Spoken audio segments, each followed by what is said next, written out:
answers. All right, shoot, Dolan.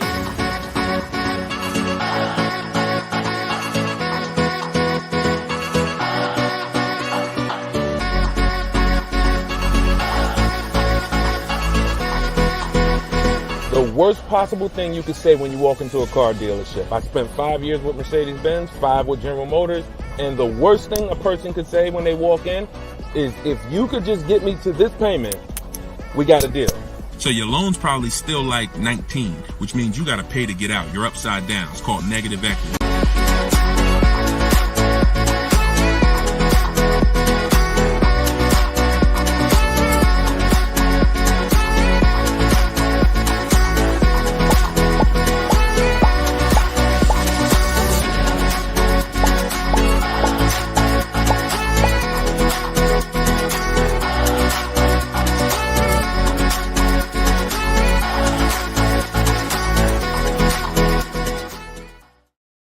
What's going on, everybody? We are officially kicking off episode 1 of Car Shopping Questions and Answers. I am your host, Deshone the Auto Advisor. We're going to do this show for about an hour. I'm excited to get really down into the nitty-gritty of showing you how you can buy cars, lease cars, and get below market prices. And if you don't know me, I spent 14 years in the car business, 5 with Mercedes-Benz, 5 with General Motors. And now what we do is we devote our time and our energy into teaching you how to car shop with strategy, how to understand the things that you haven't been taught to understand. So we do rapid fire Q&A. And no matter where you're at, I want you to start typing your questions. We're live on 4 platforms right now. And this whole broadcast is going to be sponsored by my new book. It's a digital book. It's called Cars from Home: 7 Steps to Saving Time, Money, and Avoiding Dealerships. There's a link in every single post, so you can get your copy at 75% off for the next 30 minutes. But while we're here, let's go deep. And everything I'm going to be teaching you is going to be out of my book. And all of your questions are going to be answered in one of our 7 steps. So start typing your questions. I got my man Dolan in the background. I see a lot of people on TikTok, but I don't see the questions coming in on TikTok yet. And TikTok, y'all usually are the ones that send the questions the fastest. So let's get these questions up. And so Dolan can start loading them onto the show and we can get down to business. So Dolan, kick us off when you're ready. 75%. Yes, 75% off is today, SS. That's from YouTube. Yes, you can get it for the next 30 minutes. It's normally $97. But it'll be in your inbox in about 5 minutes at 75% off. So let's go, Dolan. When you're ready, if we've got the first question, let's kick it off. Okay, this one's from YouTube. Hello. Thank you for all your advice. We're looking at the car on Copart, and it was a salvage title. What is your experience with these types of auctions? So I don't get into teaching about salvage titles. I'm going to tell you why. I consider that to be like foreclosures. I'm not telling you that there's anything wrong with these cars. What I am saying is they're like foreclosures in real estate, which means you should be learning from someone who actually lives that life every day, because there are many risks. When a normal person starts entering into a high risk market, the rewards could be high, but also the risks are high. So I would tell you to find someone who's buying salvage titles, buying at auction, and learn from that person. Okay, go ahead, Dolan, shoot the next one up. Okay, this one's from Instagram. I got a lease with Nissan, not looking to go back to Nissan. Should I buy it out and then trade the vehicle in for what I want? This is a great question. First of all, can everybody hit the share button? And if you're on TikTok, can y'all just start tapping the screen and light this up? Because we want to set people free, and it takes all of us to do this. It takes the people who are committed to this mission. You want to save money. You also want your friends to save money. Tag somebody. They'll thank you. So this is a great question. The only time it makes sense financially to buy a lease is when you're keeping it another 8 years. I'm going to tell you why. I'm teaching something called the 8-year rule, because what you guys have to learn is the unseen expense. The unseen expense is depreciation. That's the expense you haven't been taught to see. You haven't been taught to focus on it. It's depreciation. That's the reason why when you buy a car today for $30,000, tomorrow, if you tried to sell it, it's not worth 30,000 anymore. It's worth 25. It's worth 24, whatever. That's depreciation. So when you keep your car long term, your car's value goes down like this. But when you keep it long term, the depreciation starts to level out. When you buy your lease, all you're doing is buying a pre-owned car. That's all you're doing. Yes, it's a lease that you had, but you have to start seeing it as it's just a used car. So you want to ask yourself, should I buy a used car and then turn around and sell it? That's what you're talking about. Now, Coach Mojo, we don't buy leases. What we do is we see if we can sell them for a profit. If you didn't know you could sell a lease, I want you to type a 1 in the chat. We're going to be peeling back a lot of things you're going to discover as you listen and you stay in this community. You can sell a lease. Most of you have heard of the term lease with the option to buy, but you're not familiar with lease with the option to sell. You have those rights no matter what. 9 times out of 10, we're going to exercise our option to sell. And how you sell, there's 3 ways to sell. There's 3 different types of what I call an equity assessment. This is step 2 in my book. You must do an equity assessment. If you have ever dropped your lease off to a dealership and you haven't done this, then you could have given them thousands of dollars without knowing. So what you're going to do is do an equity assessment by calling the bank, finding out how much you owe. You want to get your payoff. That's going to tell you, let's say it's $18,500. That's your customer payoff. Now what you want to do is you want to see who will pay you more than that, or at least that amount. And we don't go to dealerships for that. We go right online. This takes 20 minutes to do. We're going to go to CarMax.com, Driveway, Carvana, Kelly's Blue Book Instant Cash Offer, AutoNation, and Car Guru Sell My Car. This is going to get us 6 offers, cash offers. See, our cars are not worth what an algorithm tells us our cars are worth. Our cars are worth what a person is willing to pay for today. And when you see those numbers, that's going to tell you if you have equity versus not having equity. So the short version of your question is, Coach Mojo, you shouldn't be buying your car unless you're planning on keeping it another 8 years, because we teach something called the 8-year rule, which is if you're not keeping your car 8 years, you're not going to outlive the depreciation drop in value. So you shouldn't be buying it. You should be leasing. And I know a lot of you probably, you're well, Deshone, I was taught never lease. I was taught don't lease. I was taught don't lease. Well, you're going to find out the more you stay here, as you just dive in to financial numbers we go over, you're going to see that that's bad advice. And unfortunately, millions of people have been subject to bad advice that has been costing them money.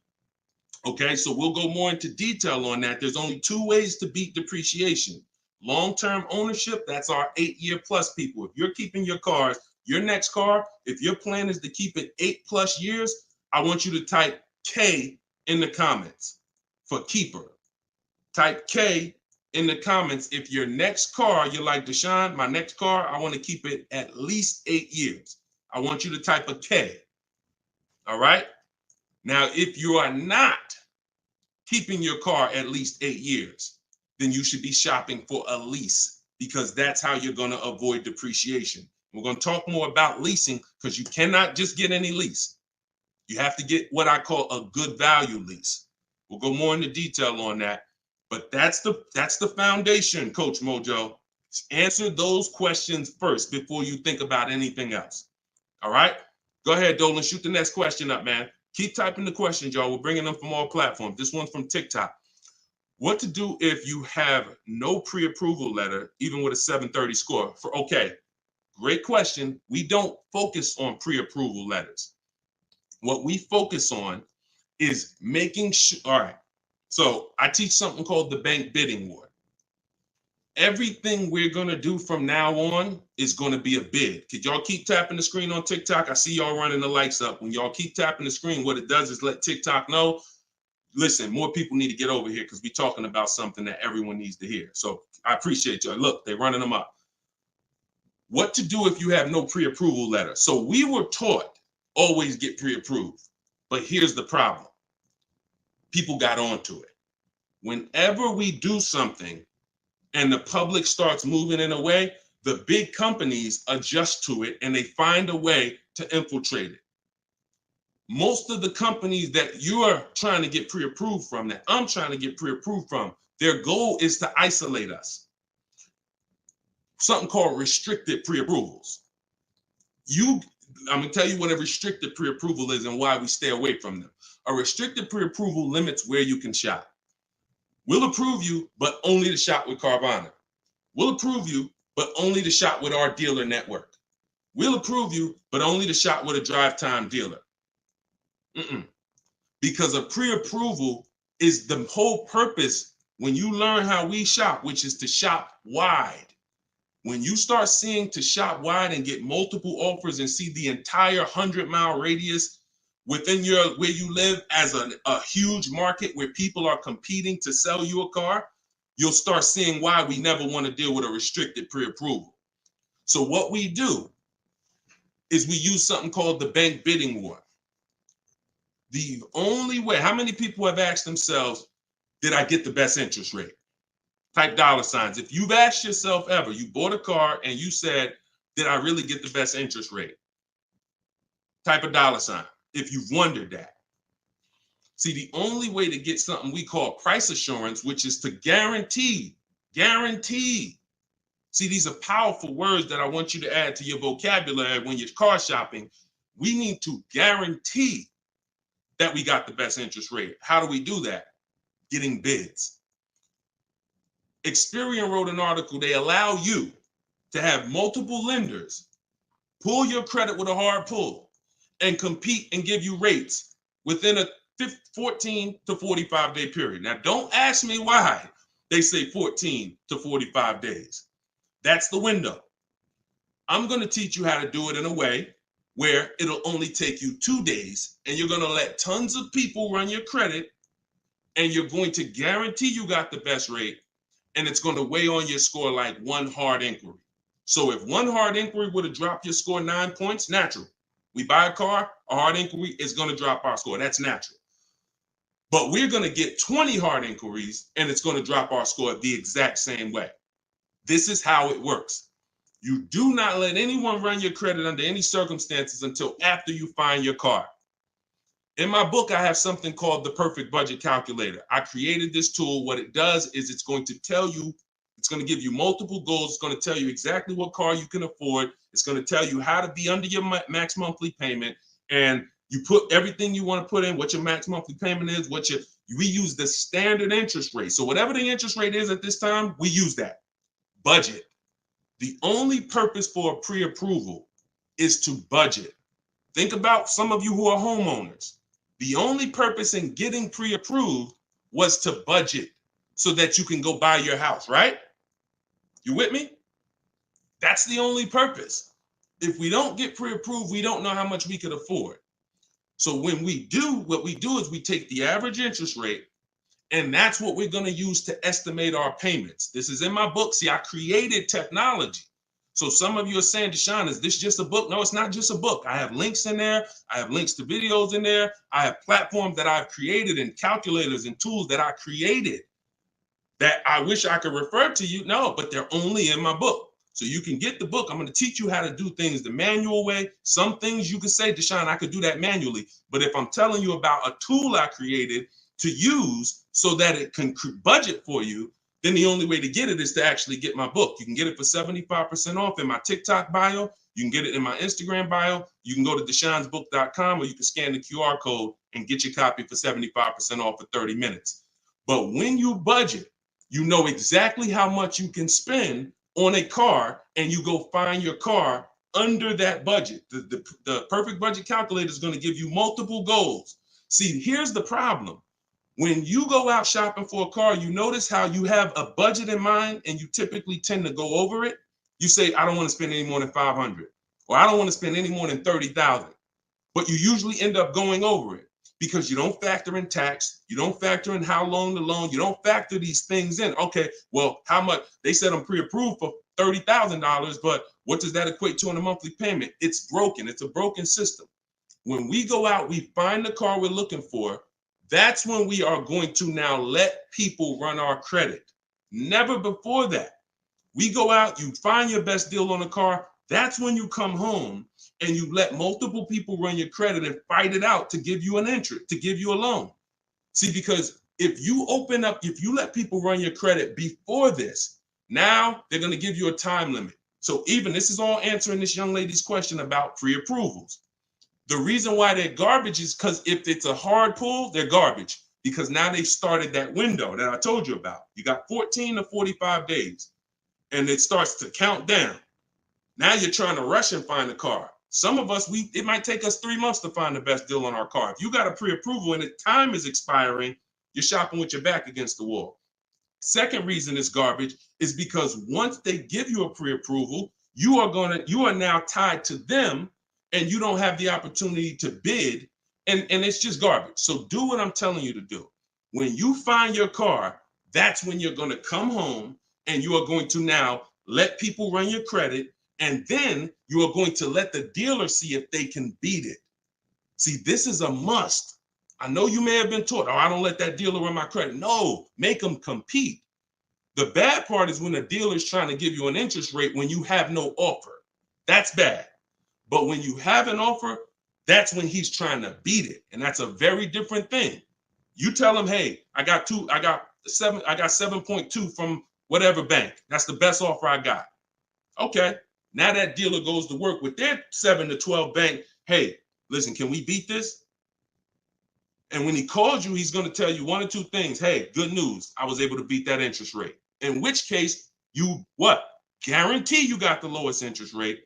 Or he's going to say, listen, I tried my best. I talked to every bank I got. Nobody could beat that rate. In which case, what? You still what?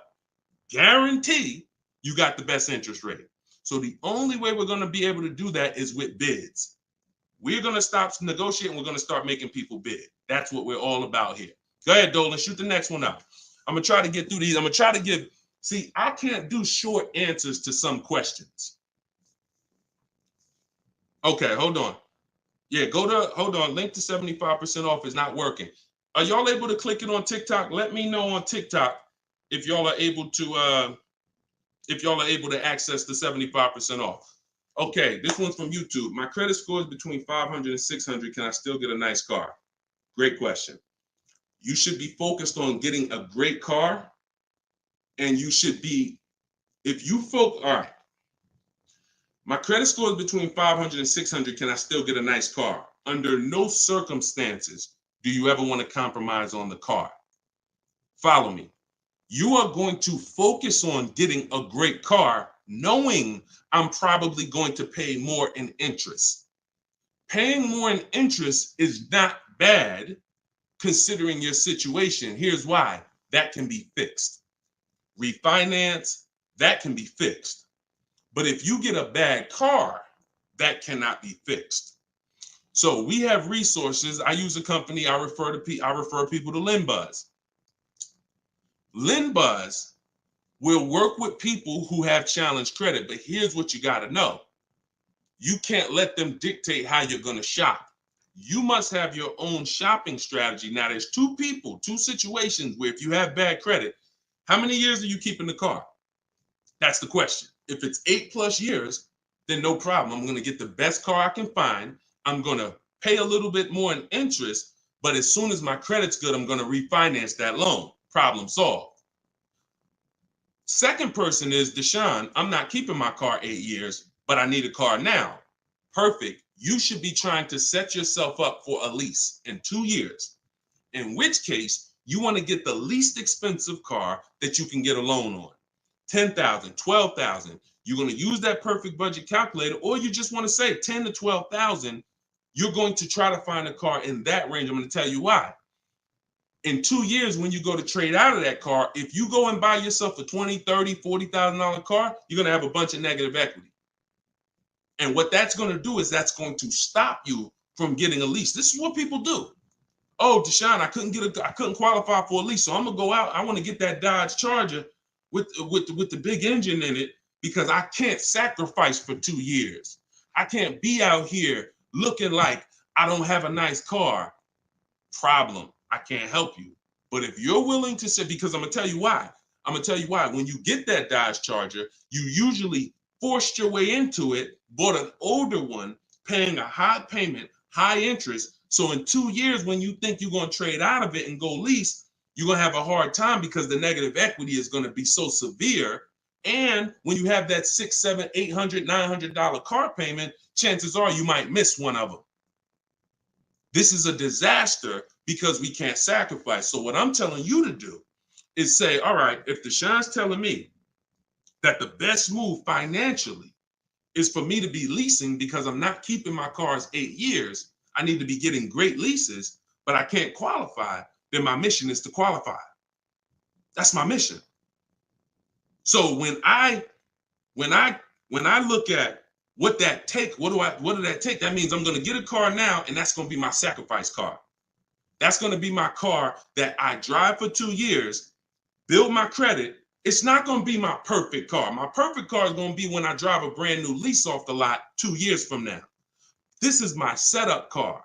So I'm going to make sure I get a low price car where I won't miss a payment. I'm going to build that payment history. I'm going to have minimal negative equity. And then in 2 years, I'm going to make a power move. That's the short term and the long term. That's why it's important to know, is this a long-term car or is this a short-term car? Very important to know. If it's long-term, I told you what to do. You buy a car, refinance later. Short-term, you should be setting yourself up for a lease in 2 years. Buy yourself an inexpensive car, low loan, small loan, and get ready to trade that in 2 years.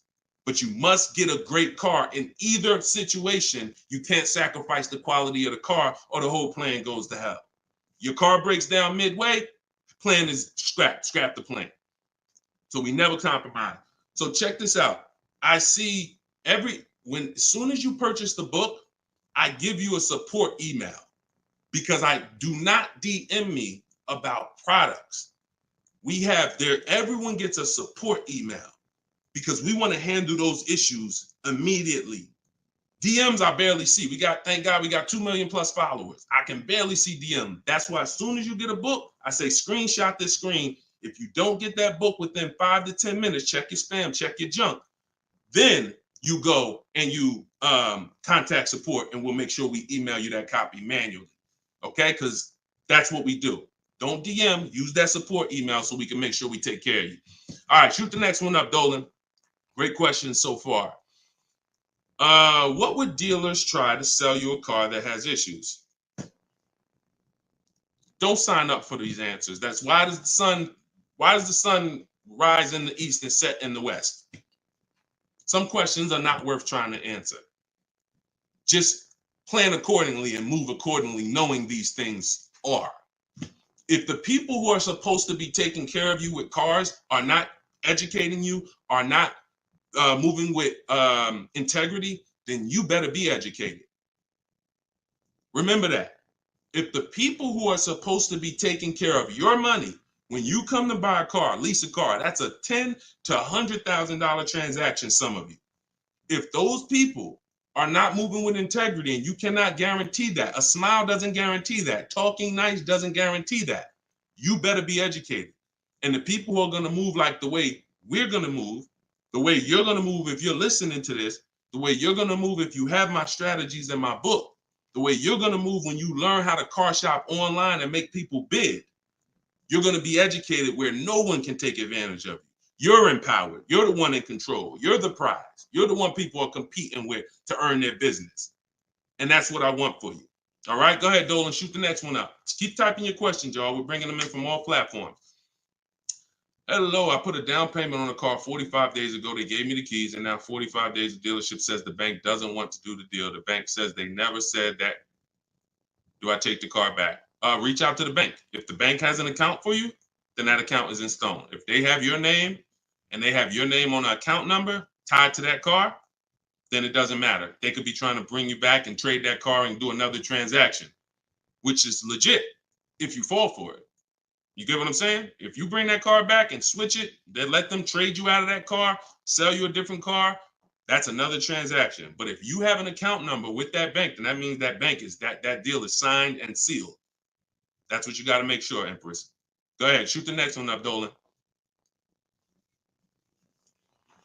This one's from Facebook. I'm about to begin the process of buying a car from a dealership. They're offering me a lowered payment if I go with one of their lenders. Are there any ways to save on this deal?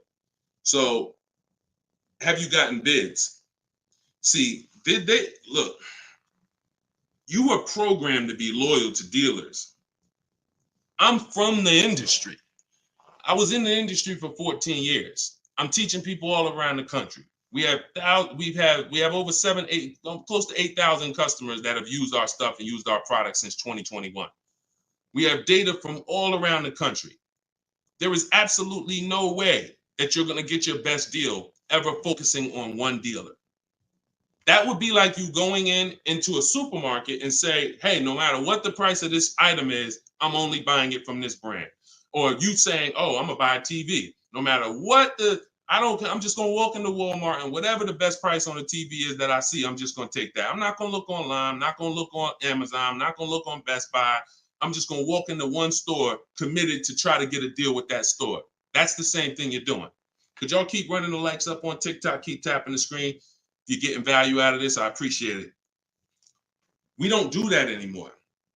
That is a recipe. And look, I'm going to tell you something, and I hope you don't take offense to it. Our grandparents shopped like that. In what way in 2024, 2025, almost, 20 years, 30 years after the internet's being invented, you're still shopping like our grandparents shopped? Does that make sense? It makes sense when you're like, yeah, Deshone, that's what I'm doing. But it doesn't make sense in the grand scheme of why am I doing this? It's because that's what you were taught to do. That's why I represent unlearn, relearn. You can't win with what I teach unless you're willing to scrap all that bad knowledge. We don't buy from one dealer.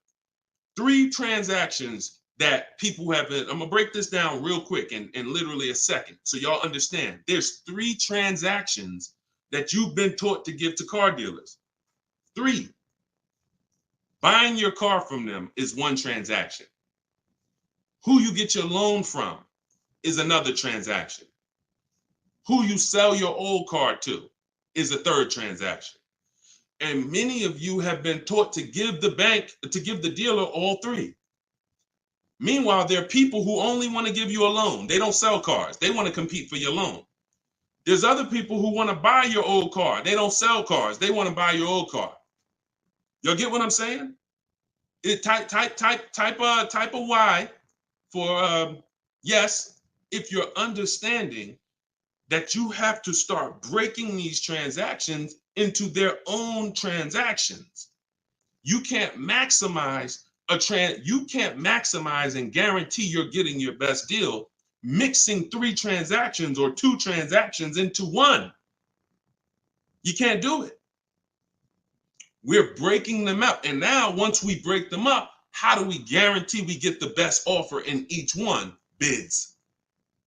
So you understand? So what we're doing is we need to see our old car, our old lease, our old car that we have that we're replacing. Who I'm going to sell that car to is one transaction. And whoever's going to win the bid gets the car. Who I'm going to get my loan from, that's another transaction. And whoever wins the bid gets my loan. Who I'm going to buy my car from, that's another transaction. And who's going to win the bid gets the car, gets to sell me the car. And we do this in 60 minutes.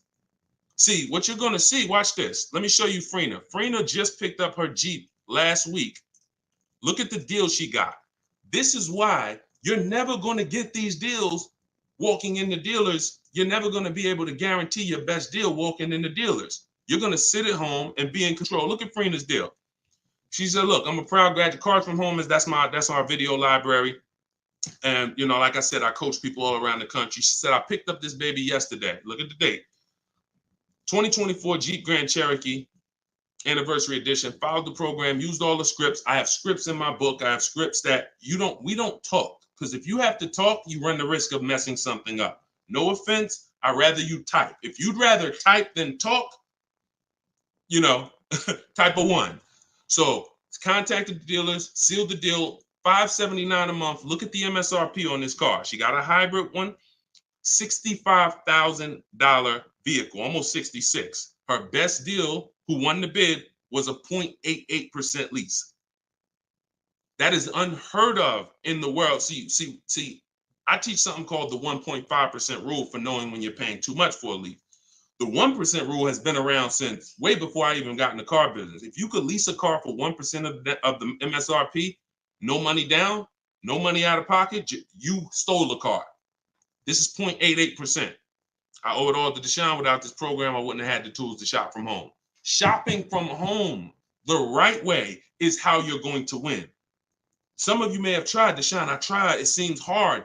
Yeah, because once the internet was invented, internet salespeople got invented. And internet salespeople are trained to make it hard. They got to make money. And what they're going to do is they're going to make it hard for you to get a deal done, because half the time you don't even know the information you need to give them to get a quote. Hey, I got to give you where I work at. See if I qualify for any rebates. I got to tell you what cars are in my household. See if I qualify for any rebates. I got to tell you, what affiliations I have. I got to tell you what my date is. I have something called a no later than date. What's my deadline? Hey, I could buy a car, Deshone. I don't need a car for about 3 months. Should I start shopping now? Yes, you should. Because if you get in the market now and you can buy a car today, but you don't need it for 3 months, that's called leverage. See, most people walking in the dealers, they're like, hey, I need a car this week. I need a car today. That means the car that's coming 6 weeks from now, they can't benefit from that. You can.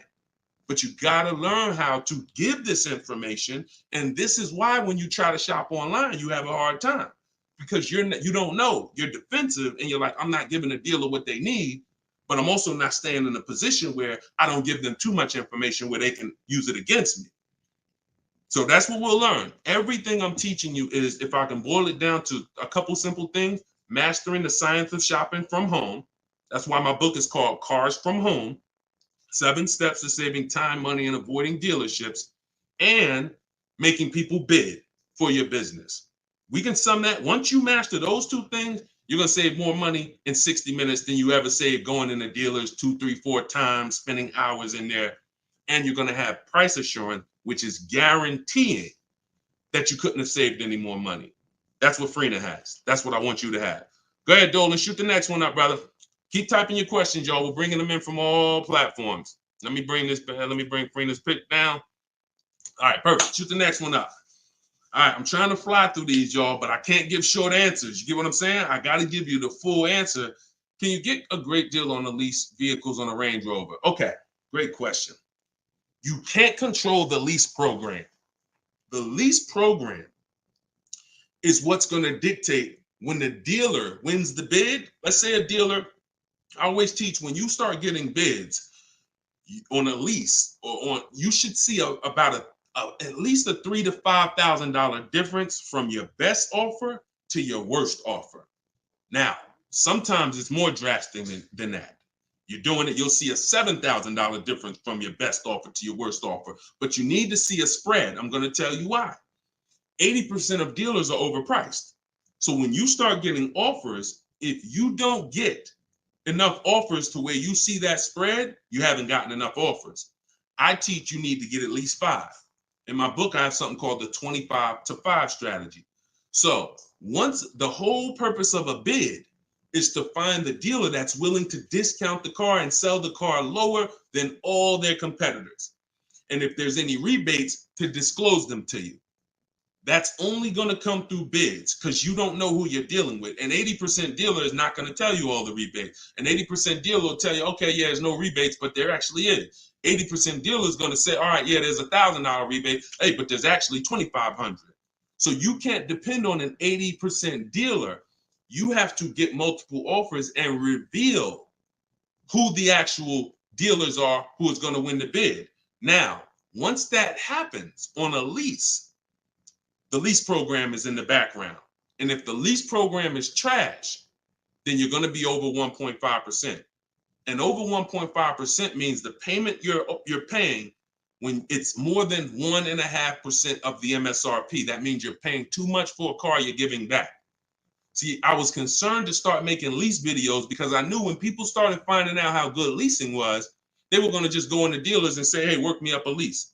Problem with that is, if you don't know how to get a great lease, you're going to get a bad lease, sign up for it, and it's still going to be better than your history of purchasing. So you're going to think you won, but you left thousands of dollars on the table. So I don't want to teach you about going after leases until you learn how to get multiple offers so you can reveal the best deals. But what we do is we always with leases have 3 options because we can't control the lease program. And if we can't control the lease program, we need to have a bet. Because look, y'all, there's tons of companies out there that are offering bad leases and people are signing up for them, especially some luxury brands. Every car has a different lease program. Luxury brands will say, hey, we're going to put a bad lease out there because we know we can ego sell people, which means, hey, come on, Mr. Jones, come on. How long you been driving Range Rovers? Man, I've been driving them for 12 years. All right, well, come on. You really gonna leave Range Rover over a couple dollars? Yeah, but I mean, the lease seems kind of high. It seems like, I'd be better off buying the car. No. If you don't know that, they're going to ego sell you. So until people stop signing these bad leases, we are not going to get to the point where some of these banks say, all right, we got to stop with the bad lease deals. Now, conversely, opposite end, there's phenomenal lease deals out there. Like Yusufrina. I'll show you a couple more before we jump off the show. So it's harder to get a great lease deal because there's a lease program. It's easy to get a car if you're buying brand new through bids. Easy to save thousands of dollars. But we can't dictate the lease program. And we're not going to sign I will never say to you, sign a bad lease. Dealer will tell you, oh, look, I'm beating all my competition. Phil, man, look, I'm saving you like $6,000. Man, I wish I could lower the payment, but the lease program's not good. That's okay. That's why it only takes us 60 minutes to get these quotes. We don't want to spend hours to find out it's a bad lease program. We pick a car, we get our bids. Within 2 days, we're going to know if it's a bad lease program, in which case we move to our Plan B vehicle. Okay? So everything I'm teaching is out of my new book. It's called Cars from Home. It's a digital book. It's called Cars from Home, 7 Steps to Saving Time, Money, and Avoiding Dealerships. Your goal is to master the science of car shopping from home and to start making people bid for your business. All right, that's everything it's going to show you in 7 steps, and you can get it for 75% off in my TikTok bio, or you can get it in my Instagram bio, or you can get it in my you can go to deshonsbook.com or scan the QR code. Go ahead, Dolan, shoot the next one up. This one's from TikTok. How do I get out of negative equity? 3 options for negative equity. That's it. And after I tell you these 3 options, I need you to know the cause. The cause is super important because I can give you a Band-Aid, but if you don't know the cause, you're going to continue to be in trouble. 3 options. 2 lead to a new car. 1 doesn't. Negative equity is the bad credit to people with good credit. Because if you have too much, it will stop you from getting your car. So your first option with negative equity is to pay it off. Here's what happens. You want to use that equity assessment process that I told you about a little while ago. You're going to call your bank, find out what you owe. After you find out what you owe, you're going to go to those websites I mentioned, CarMax, Driveway, Carvana, Kelly's Blue Book Instant Cash Offer, AutoNation, Car Guru, Sell My Car. That's going to give you 6 cash offers. These people are bidding on cars every day. They usually put their best offer out there. In 30 minutes, you'll have 6 offers. They pay more than dealers on average. In fact, 2 or 3 of those bids you're going to get are actually from dealers. So it's a nice mix of offers. 3 of them are from online car buyers, CarMax, Driveway, Carvana. 3 of them are from car dealers, local car dealers. So it's a nice mix, but they're bidding. That's going to lead to the least amount of negative equity because remember, when you get bids, you're getting the most value. You're getting the most savings. You're getting the most money when you are getting bids. So let's just say you pull your payoff in at $16,000. Your highest bid is $14,000. That means you have a $2,000 negative equity gap. You are much better off coming up with the $2,000 and paying that car off and going into your next transaction clean. That is the best way to go. Because now, if you can't do that, I'm going to tell you why it's the best way when I tell you the second way to get out of negative equity. If you can't pay the difference, then that means you must bring that car. You can't do a separate transaction with that car because you need the dealer who you're going to buy the car from to wrap the negative equity into the new deal. They are still going to win the bid.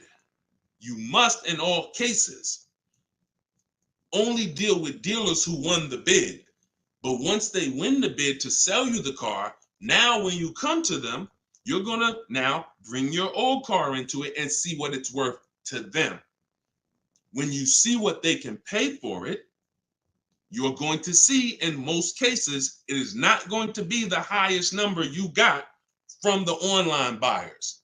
So if the online buyer's highest number was 14, maybe that dealer can only pay 12,200, 12,500. And you might say to them, hey man, but CarMax was offering me this. They're not going to be able to match it in most cases. It's just not possible because they can't win both bids. If you start buying cars for the most money, selling cars for the least money, it won't take you long to be out of business. That's probably what happened to Vroom. They were buying cars for the most money and then trying to sell them, and they weren't able to make the profit. So we must separate the process, but if you can't pay the difference, you now must bring your old car into the process after a dealer wins the bid, introduce them, hey, this is the car. Now, they've already won the bid. They beat all their competition to sell you a car. So they've already proved they're a 20% dealer. Now you're bringing your old car, and you're going to see, Dad, if I would have sold it to them, I would only had 2,000 negative equity. But bringing it over to this transaction, I actually got like 3,700 negative equity. And there's nothing we can do about that. That's why I said the plan A is always, if you can cover the difference, cover the difference. If you can't, that's your only option. Now, here's the third thing. I told y'all 2 things lead to a new car with negative equity, 1 doesn't. If you have too much negative equity, you have to understand loan to value ratios. Loan to value ratios have nothing to do with credit scores. That's why I call negative equity the bad credit to people with good credit. When you bring your negative equity over, the bank is only going to lend a certain percentage above the price of the car. So if the price of the car is 30,000 and you have good credit, the bank might only lend 36. They might only lend 20% more, 25% more than the price of the car. So if you're coming over and you're trying to do a no money down deal, which is what we do, we shop with no money down. If we can make no money down deals and we can get the car payment to where we want, if we can get the whole deal to where we want with no money, that's what we do. It's different when interest rates are higher. We typically put more money down to avoid paying more high interest. But when it comes to us shopping, we always shop with no money down. So if you're trying to do a no money down deal and you are trying to bring all this negative equity over and trying to not just finance the price of the car, but the tax, the fees, and negative equity, you run the risk of blowing out the loan to value ratios, in which case you're not going to be approved. You could have a 900 credit score. They're going to tell you you got to put money down because you can't finance all that negative equity. So it depends on how much. And if that's too high and you can't put down money to actually make a difference, then you're going to need to stay and pay down that car for a couple more months or even maybe a couple more years to lower the amount of negative equity. So that's how you get out. That's all in my book. 3 ways to get out of negative equity. But what you got to know is the cause. Only legitimate reason for negative equity is because you had an emergency and you had to switch cars. Now, if we go by things that can be prevented, like Deshone, I bought a car, it's breaking down. Well, that means you bought the wrong car. We can prevent that with knowledge. Now, if you say, Deshone, I just wanted a new car and I switched it, that's costing you.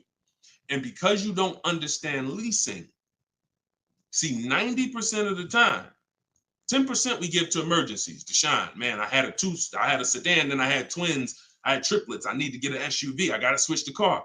Understood. Legitimate reason. Switch the car, stay in it long term, pay off, and keep the car. But 90% of the time it's you don't understand leasing. And you buy your cars, you take out 5, 6, even God forbid 7-year loans, you switch these cars in 3 years, 4 years, you always have negative equity and you're overpaying by thousands of dollars. That's the cause. That is the cause. I've been doing this since 2006. The reason for most people, most of your negative equity is because you haven't learned the lease yet and you're buying cars, but you're a short-term person. All right? And the more you stick around here, the more you'll understand why that's a mistake. If you get my book, you'll understand, oh, I've been doing this wrong. I was taught this. I don't blame you. You were taught that. But when you learn, when you do better, when you know better, you do better. And that is my goal, is to make sure you know better. My pleasure, Reggie. Said thank you for everything. My pleasure. Absolutely. Everything I'm teaching y'all is out of my new digital book, Cars from Home, 7 Steps to Saving Time, Money, and Avoiding Dealerships. You can get your copy for 75% off as part of our launch in my TikTok bio, in my Instagram bio, or you can go to deshonsbook.com. There's a link in the comments, or you can scan the QR code if you're watching us on the television, and you can get your copy for 30 minutes. Once that timer expires, book goes back up to $97. So get your copy before the timer runs out. Go ahead, Dolan, shoot the next one up. All right, this one's from YouTube. Appreciate all of your content. Thank you. We are looking to buy our teenage daughter her first car. Is there any downside to purchasing outside of a name franchise dealer? No, if you do your due diligence, because there's 100,000 plus used car dealers in the country. Let's assume 80% of them are trash. As long as you are sorting, when we shop for used cars, and you want to ask yourself the 8-year rule question. If you're not keeping this car, if you don't think your daughter's keeping this car 8 years, then you should be shopping for a lease for her. Now, if you say the only difference, there is one exception to the 8-year rule for those of you who are buying inexpensive used cars. $10,000 used cars, $7,000 used cars, that's different. That's different. I call these smart cars, not the little smart cars. It stands for saving money at the right time. So if you're buying these cars, my brother does this. He buys pre-owned cars. He gets them $10,000, $7,000, $5,000, and he drives them. He pays very little money. Sometimes he sells them and makes a little money. That's different. But the mainstream cars, if you're not keeping them 8 years, $15,000, $20,000 used cars that you're buying, you're going to see the 8-year rule is the gospel. You should be buying cars if you're keeping longer than 8 years. You should be shopping for aggressive leases if you're not keeping 8 years. So let's assume you're going to keep this car 8 years. When we are buying from used car dealers, y'all, we are absolutely shopping 100-mile radius, at least. That's usually where we start.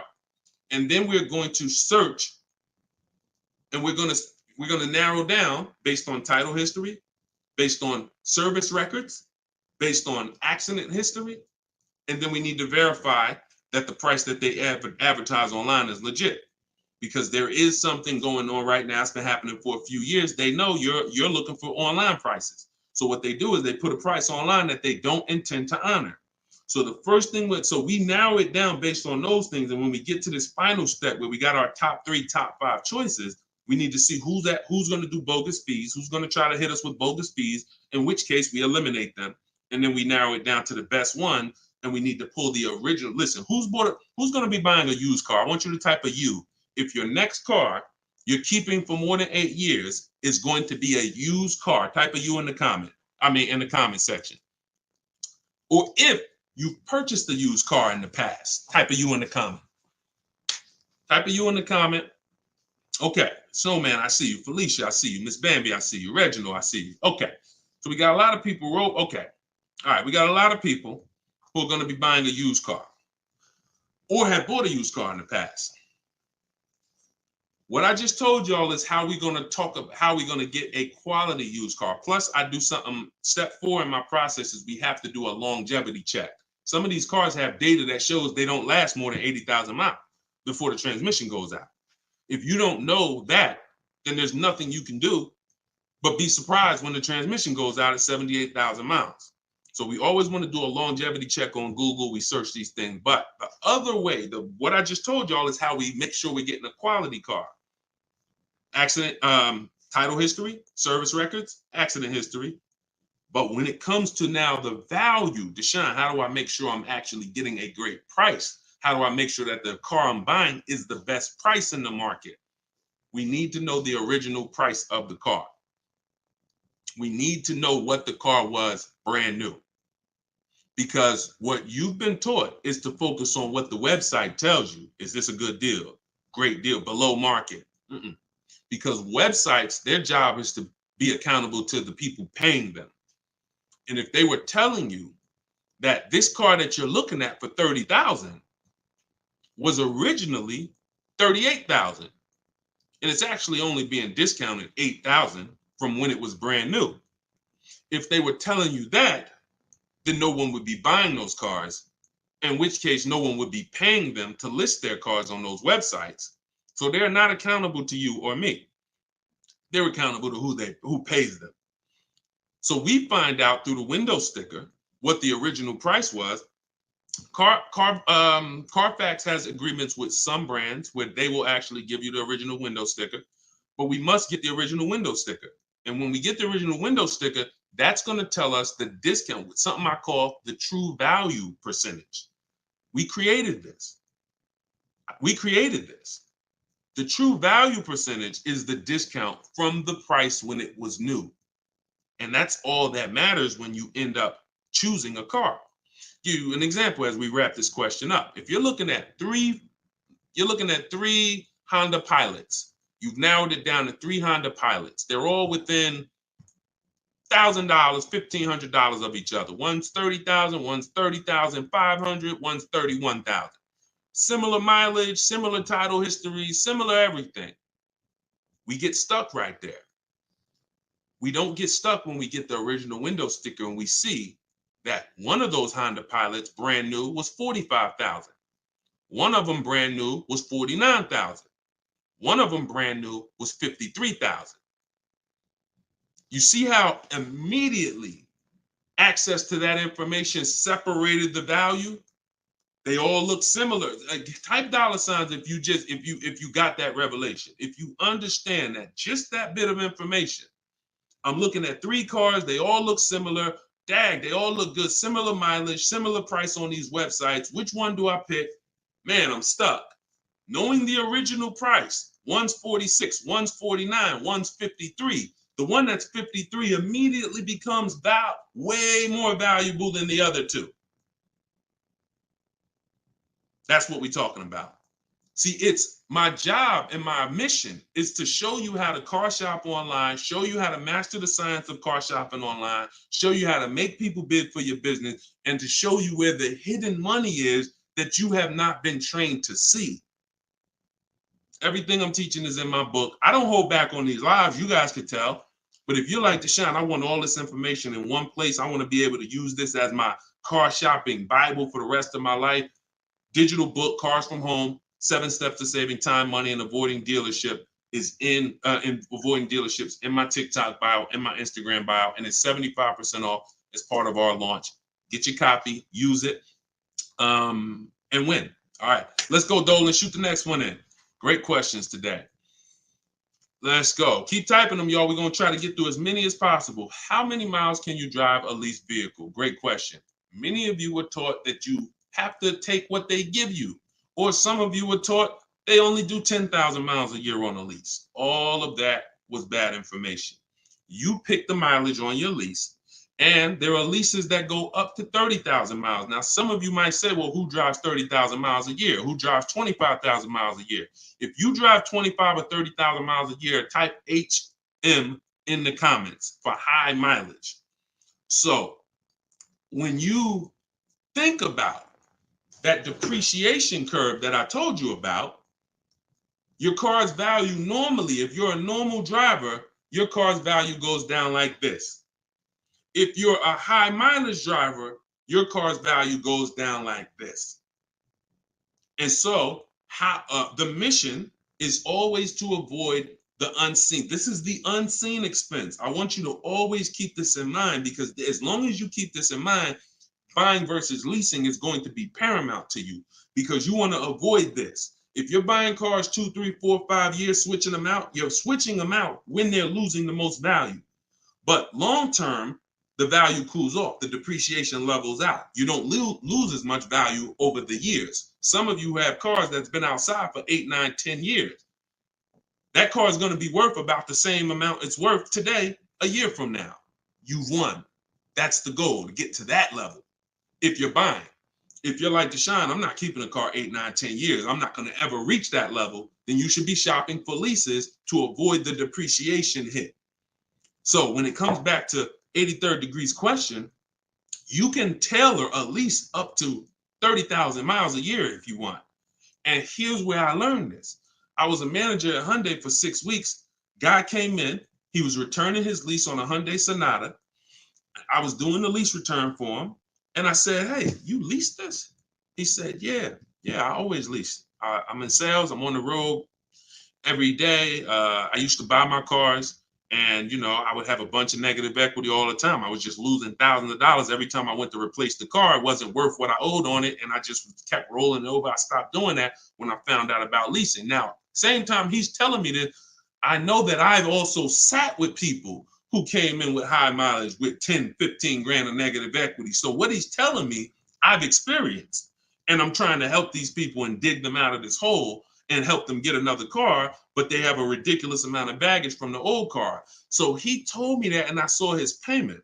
And I said, man, this payment is only like $175 a month more than a really good deal on a regular lease. And so from then I understood. I'm going to teach people that you need to understand, if you get a great lease deal and then you bump the mileage up from 12,000 to 22,000 or whatever you need, you're going to pay thousands less than if you bought the car and just took that depreciation hit. You bring that car back with 75,000 miles in 3 years, the car is worthless, but you still owe $17,000 on it. That's the difference. So leasing mileage, you pick it, and you can customize it up to any amount. But we always shop for 12,000 miles a year.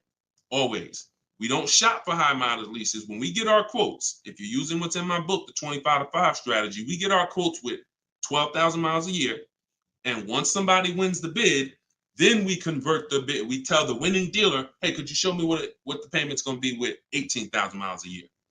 And then we customize the lease. If we're going to do any down payment, we always customize after we've identified the winning dealer. Great question. Great question. Go ahead, Dolan, shoot the next one out. Great questions today. All right, keep typing them, y'all. What advice would you give a first-time buyer who doesn't want a car note? Then go save up your cash and go get the best car you could afford. But why is it we always, Whitney, just send an email to support. If you're having trouble getting your book, just send an email to support. We'll send you a copy manually. Oftentimes it's a little one letter's different in the email. So that's why as soon as you purchase, I always give you that support email so that we can make sure you get your book.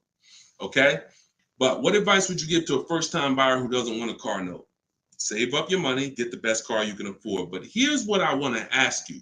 Why is it that the only time we want to avoid a monthly payment is with a car? We don't say to the electric company, I don't want a monthly payment. We don't say to the water company, most of us who are buying a house, we have a mortgage. Most of us who are renting, we pay rent every month. Why is it that the only thing that we say we don't want a monthly payment on is a car? Why? Now, I'm not telling you paying cash for cars is bad, but I'm telling you that if you're dealing with a mindset that is, I'm going to pay cash and save up and get a car that is less than a quality car because I don't want a monthly payment. So I'm going to get a car, save up, scrape together some cash and get a car that is less than I could actually get if I used a little leverage, little loan. See, there's something called over leveraging. I'm going to take a 7-8 year loan to afford a car. That's called over leverage. That means you're trying to get a car that you truly can't afford, but you're going to use the bank's money to actually do it. That's over leverage. That's like going in and saying, hey, I'm going to get a 50-year mortgage because I don't want to buy a $300,000 house, $400,000 house. I want to buy a $600,000 house. So I'm going to get a 50-year mortgage so that I could afford the monthly payment. When you do this, when you do this, there's, again, cash buyers. Nothing wrong with that. But I'm concerned with the mindset, the reasons why. Because the reasons why it makes sense to pay cash is to avoid the interest if interest rates are high. 7, 8, 9%, you want to pay cash? Great. But there are people who come into the dealer. I was blessed to work in some very affluent towns, white collar and blue collar towns. So I had people making 30, 40,000 a year. I had people making 30, 40,000 a month. And what was interesting to me is those who were able to afford paying cash for the car could write a check, because when I would ask them, how are you going to pay for the car? They would ask me, well, what are the rates? If I had a 0% interest rate or 1% or 2%, if their money was making money for them, they wouldn't put it into the car because they see the car as a depreciating asset. What does that truly mean? When I put 30,000 into the car, what is my 30,000 worth to me in 5 years? Let that sink in. Anybody who's paying cash for a car, if you're bringing money out of stocks where you're getting 8%, 7%, 10%, bringing it out of real estate where you're getting 10%, 12%, 15%. When you put that 30,000 in a car, what's that car worth in 5 years, y'all? What is a $30,000 car worth in 5 years? Average miles, 60,000 miles driven on it, 30,000. What is it worth in 5 years? Throw some numbers out there. Throw some numbers out there. Let's see. See what we come up with. My guess is 30,000. Knew that car in 5 years is probably worth like 14. Okay, Pink Butterfly said 13. 19 is too generous, I think. 17, 12. See, some people may be confused about this seller's market we had for 3 years because you might have just sold the car in 3 years and made some money over the last 3 years. That market's gone. So you might have really said, Deshone, I bought a car for 30 and I sold it in 3 years. I sold it in 2022 and I got 23 for it. Well, that's never going to happen again unless we have another, worldwide inventory shortage, in which case resale values go up. Normal market, yep, 12, 13, 14, 15 generously. So a person who's looking at their cash and what their cash is doing for them, they look at that. I put that money in my car, 30,000. That money could have been in the market, and that 30,000 in 5 years could have earned me another $6,000 of interest, $7,000. In which case I'm up. But at that 30,000 in the car is worth now 15 or 14. So these are the things. I don't teach one size fits all. I teach custom. I teach it depends on what you're doing with your money. If your money's invested and interest rates are low, then leverage a little bit. If your money's not invested and you're like, Deshone, I got my money in the mattress, I got my money in the bank, I'm not really doing anything with it. All right, pay cash, keep things low. Keep things low. If interest rates are high, pay all the cash, higher down payments, get the loans out of here faster. That's why, see, one size fits all car buying advice, I hate. That's what has failed you. This one size fits all formula. Everyone should do this. Everyone should pay cash. Everyone should get a used car. That one size fits all, no one should lease. One size fits all formula fails every time because it doesn't take into account real finance. All right, go ahead. Great question. Go ahead, Dolan. See, and I'll answer the question and then go into a little spin-off answer. All right, this one's from Instagram. If I want to keep my car for 8 years, should I finance the car? Absolutely. The goal is to get the best car and the best value. So if you can't pay cash and you say, I want to get a better car, what I teach is when you start budgeting, you are going to now see, can I get a new car or is my budget for a used car? The goal is to get everything you need. And really, if you could get everything you want, even better. What's the difference, Deshone? Well, needs is I gotta have 3 rows because I got 4 kids. Needs is I need a car that has enough power to get me on the highway because I'm on the highway a lot and I can't have an underpowered car. That's a need. A want is, I want the leather, I want the big sunroof. So you must get all your needs at all times. You cannot sacrifice needs. I want y'all to put these two things into very important buckets, needs and wants. Needs and wants is the goal. Once the budget gets compromised, once you get out there, if you see I can't get the car I want with everything I need, everything I want, the wants have to scale back. The wants have to scale back, not the needs. I had a woman walk in the Mercedes when I was there, and she was like, hey, I want the big truck because I got kids. I need the 3 rows. And once we worked out the deal and the numbers, she saw the numbers and she was like, oh, that's above my budget. But what about the 2-row one? What about the smaller one? I said, didn't you say you need 3 rows for the kids? Yeah, you're right. You're right. See, she's about to take a need out to get a want. Does that make sense?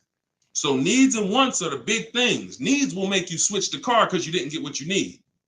And when you switch the car, you lose money. So when you didn't get what you need, you will switch the car and lose money. If you didn't get what you want, that's easier to bear. Needs is like from day one, this car is not doing what I needed to do. So we must get our needs first. And that's what we talk about. So then you choose, can my budget get me a new car or a pre-owned car? And once you make that decision, you just go out and you're now shopping the market. I use, in my book, I have something called the multiple marketplace strategy. This is when we shop for used cars. We're on all the marketplaces. We're seeing the whole market as one big marketplace. Everywhere cars are, we are looking and we're narrowing it down to our best, top 3, top 5. And then we're taking one across the finish line. You can't get below market deals on a used car until you see what the market is.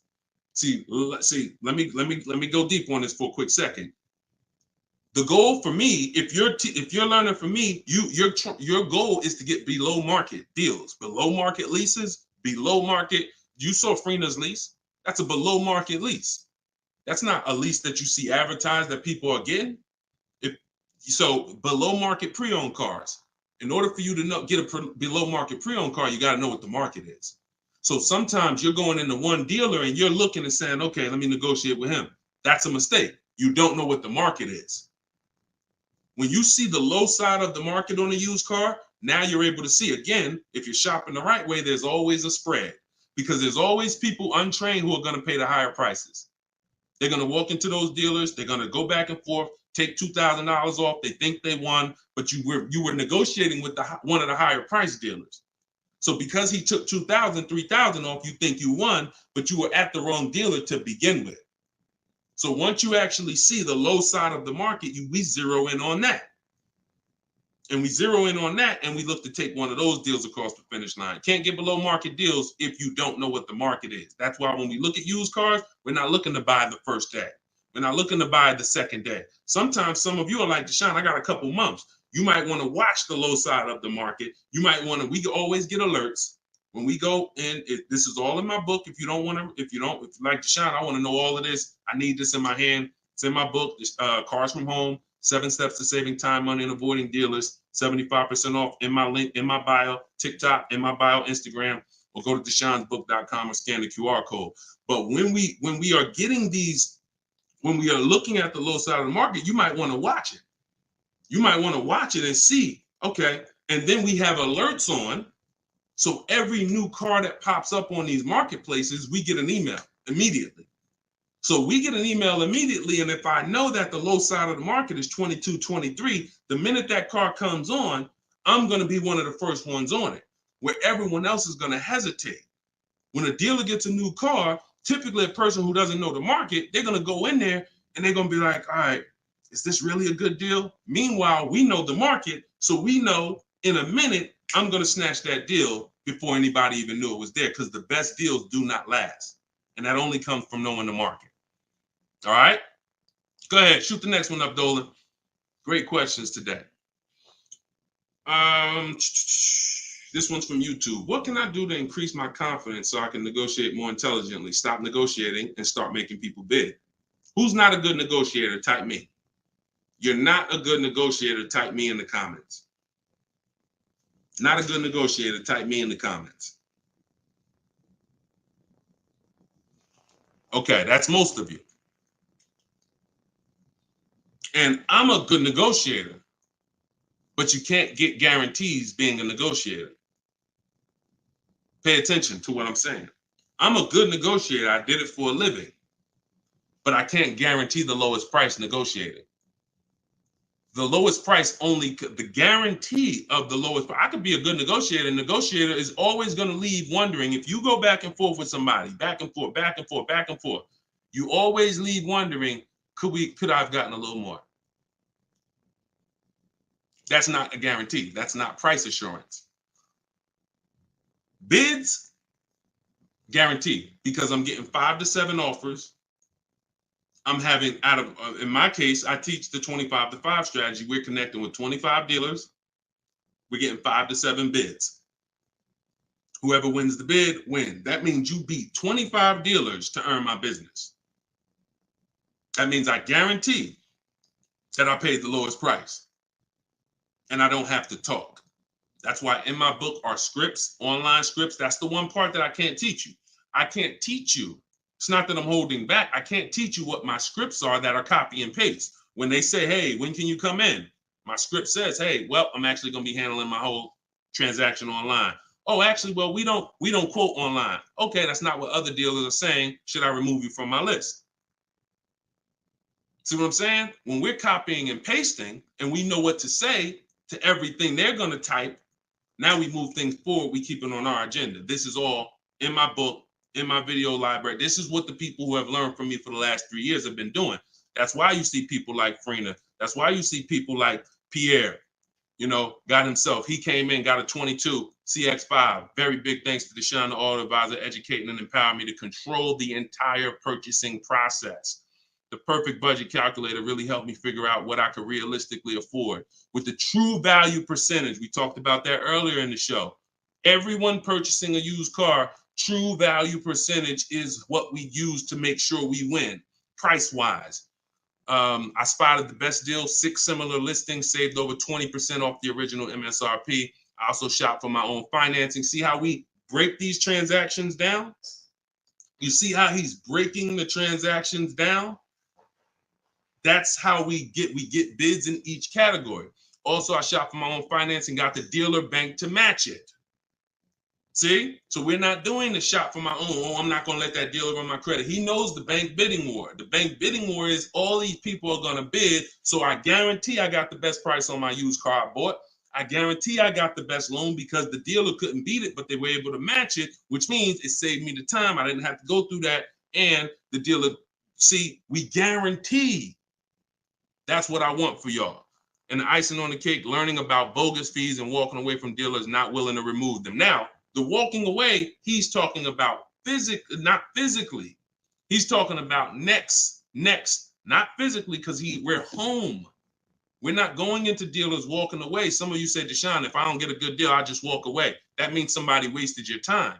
And when you walk away, you still need a car. So you're not hurting the dealer when you walk away. Someone's going to buy that car, even if it's overpriced, and they're going to look at you and say, well, you still need a car, so it's really your loss. When you learn to do this while you're in your living room, you'll understand I don't need to walk away ever because I'm in control. No one's going to waste my time. And this only comes from mastering the science of shopping from home. That's why my new digital book is called Cars from Home, 7 Steps to Saving Time, Money, and Avoiding Dealerships. Go get your copy for 75% off. Use it.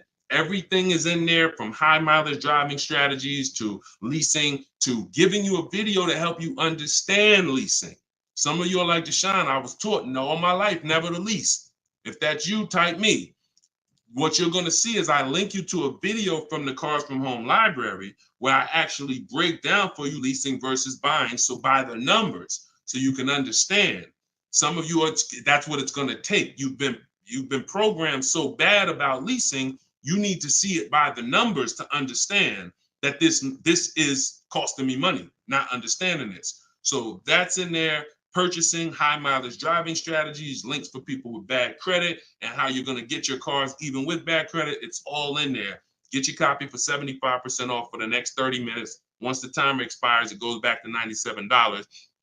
And win. Use it and win. Listen, we're an hour and 15 minutes in. We want to keep these broadcasts, these episodes. It's episode 1. You know, if you are subscribed to my email list, you'll know when we're live.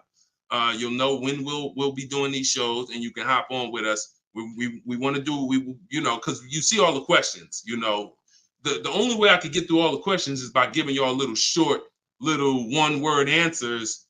That what is that going to really do for you? So yeah, we might only get through 15, 18 questions because I'm giving you the thorough answer.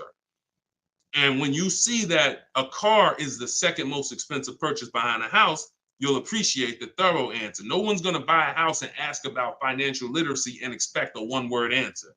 So we shouldn't do it with cars. When cars, we're going to buy more cars than houses.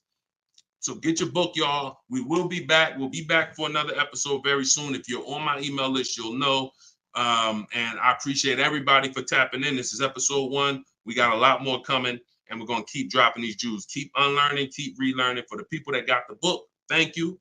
And for the people who continue to help share this message, appreciate you. We'll see you on the next one.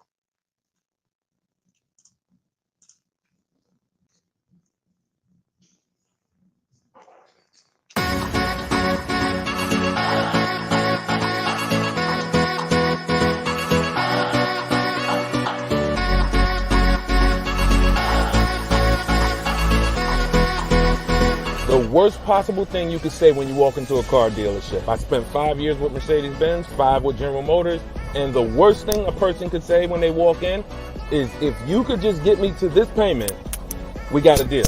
So your loan's probably still like 19, which means you got to pay to get out. You're upside down. It's called negative equity.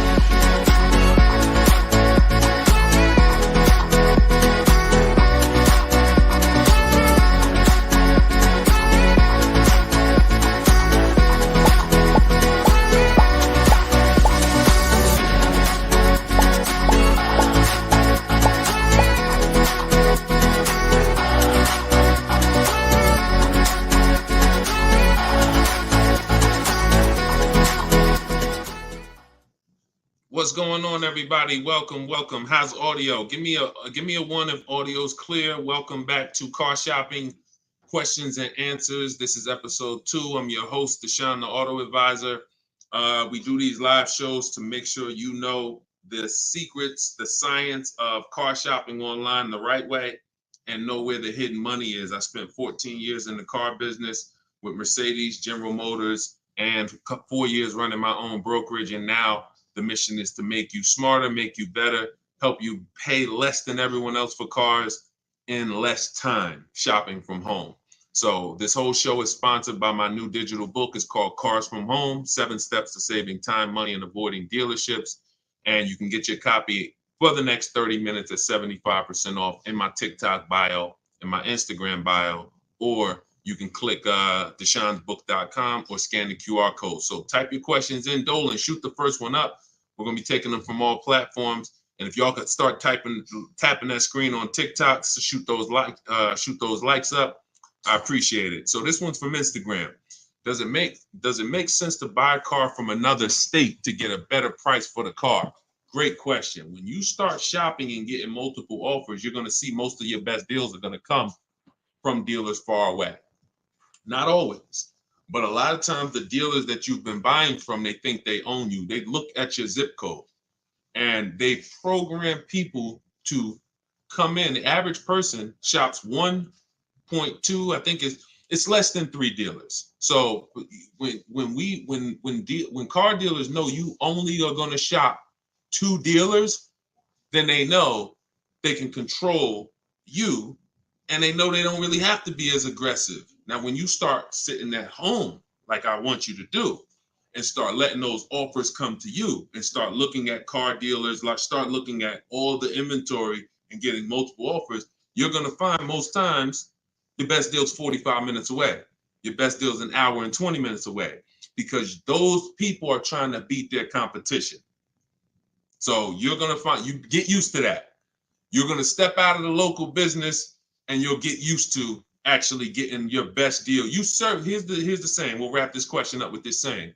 You buy your car from who makes you the best offer, AKA who wins the bid. If you're new here, we make people bid for our business. The more time you spend with me, you'll never negotiate again. You'll start making people bid.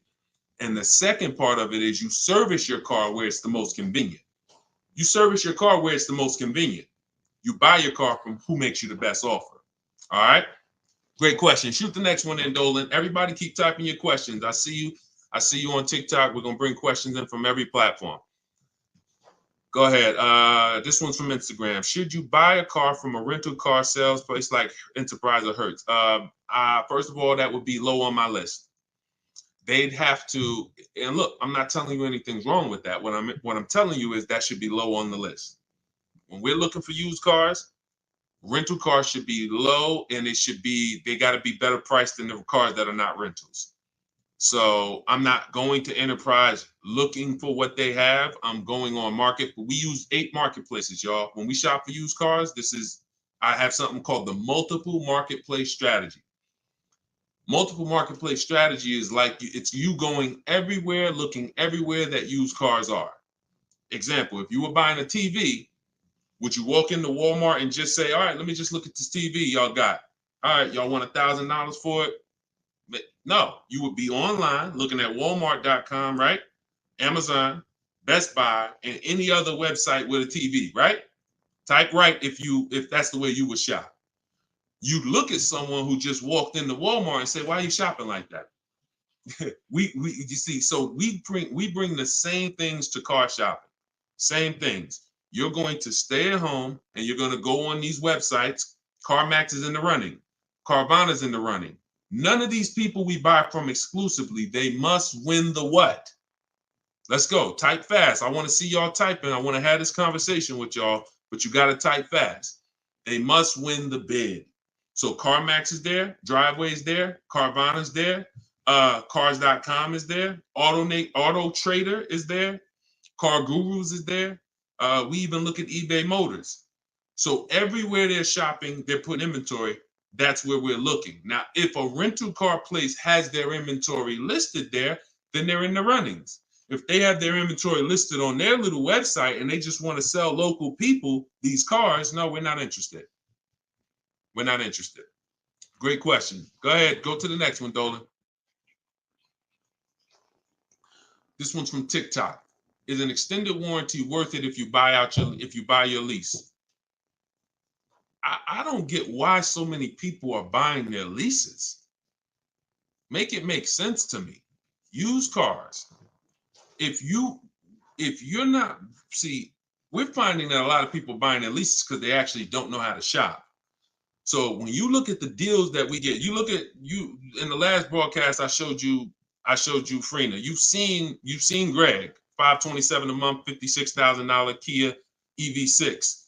You've seen Taupe, $690 a month. She leased her car, $690 a month, $54,000 BMW. Now I know y'all are looking like there's no money down on these particular deals, and saying, oh well. If everybody's these don't look like the deals I see on the commercial, that's because they're not. You're not going to get great deals looking at commercials. Ignore commercials. But we found that people are buying their leases because they don't know how to shop. And that's not a reason to buy your lease. Because what you're doing when you buy your lease is you're buying a used car. Now, let's just say you're buying this car and you're keeping it. Because sometimes you say you want to keep the car. 8 years, I have something called the 8-year rule. We do not buy a car unless we're keeping it for 8 years. Why? What's the reason? Because the depreciation is going to ruin you. So when you look at somebody like Taupe's paying $690 for a $54,000 car. Every $5,000 a month, every $5,000 that you borrow on a loan is about $100 a month. Depends on the interest rate. For a 5-year loan. 5-year loan. That car would cost somebody about $1,100 a month. She's paying $690.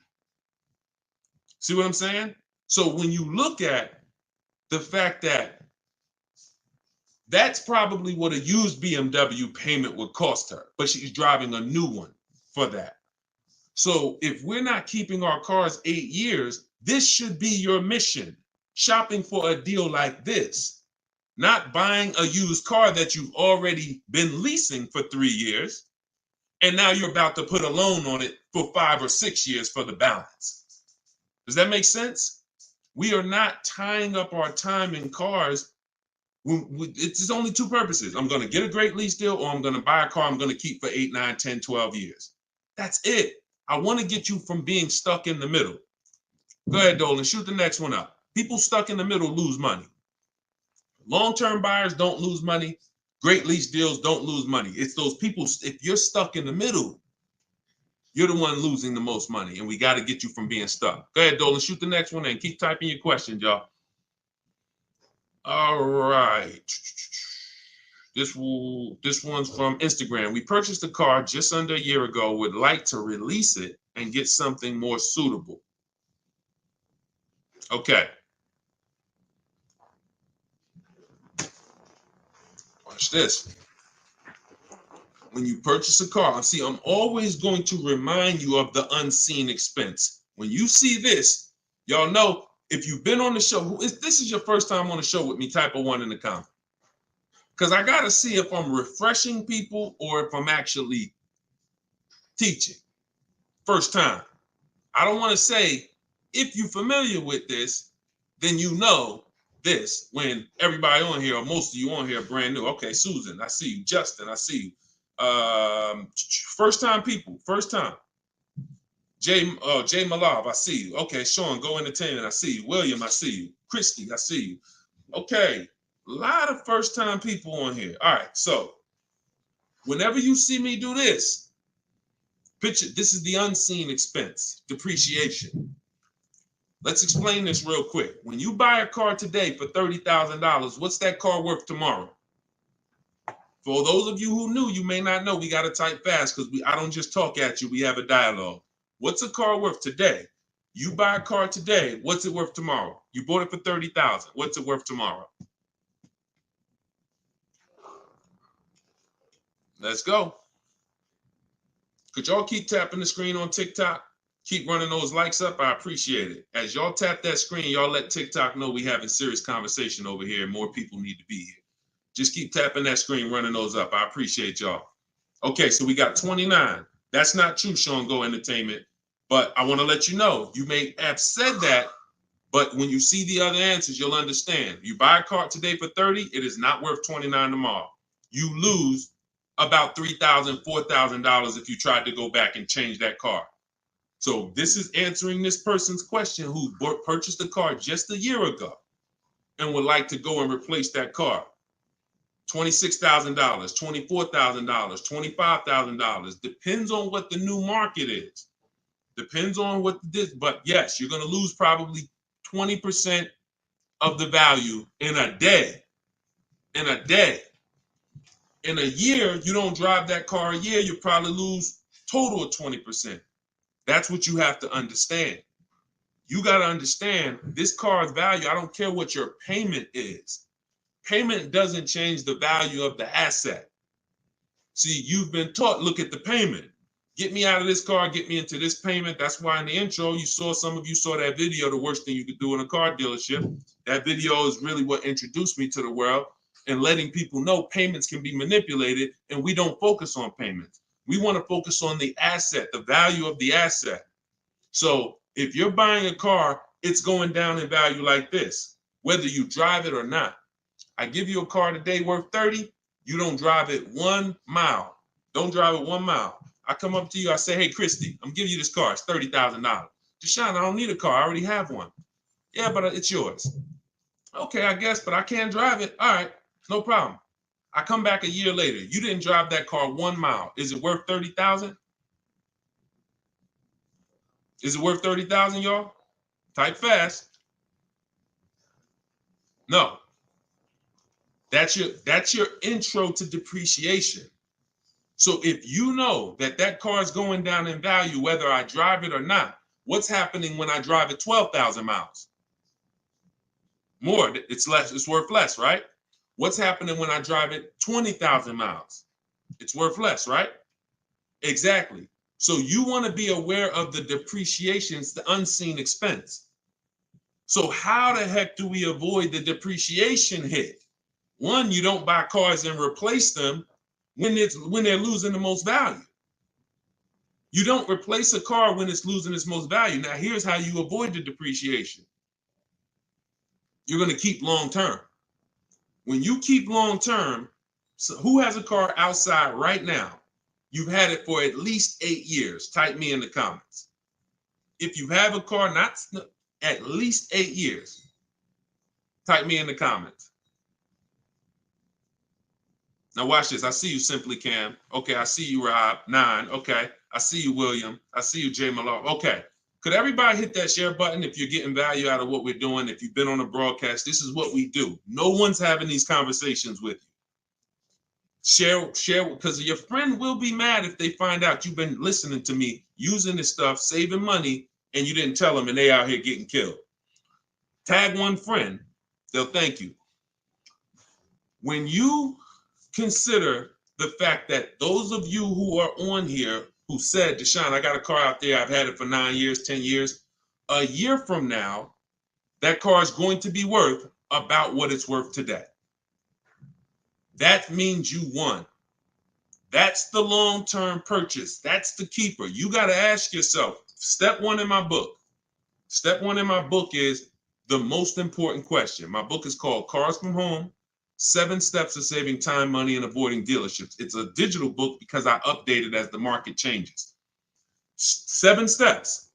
Everything I'm going to teach you is out of those 7 steps. The first one is the most important question, which is, how many years are you keeping the car?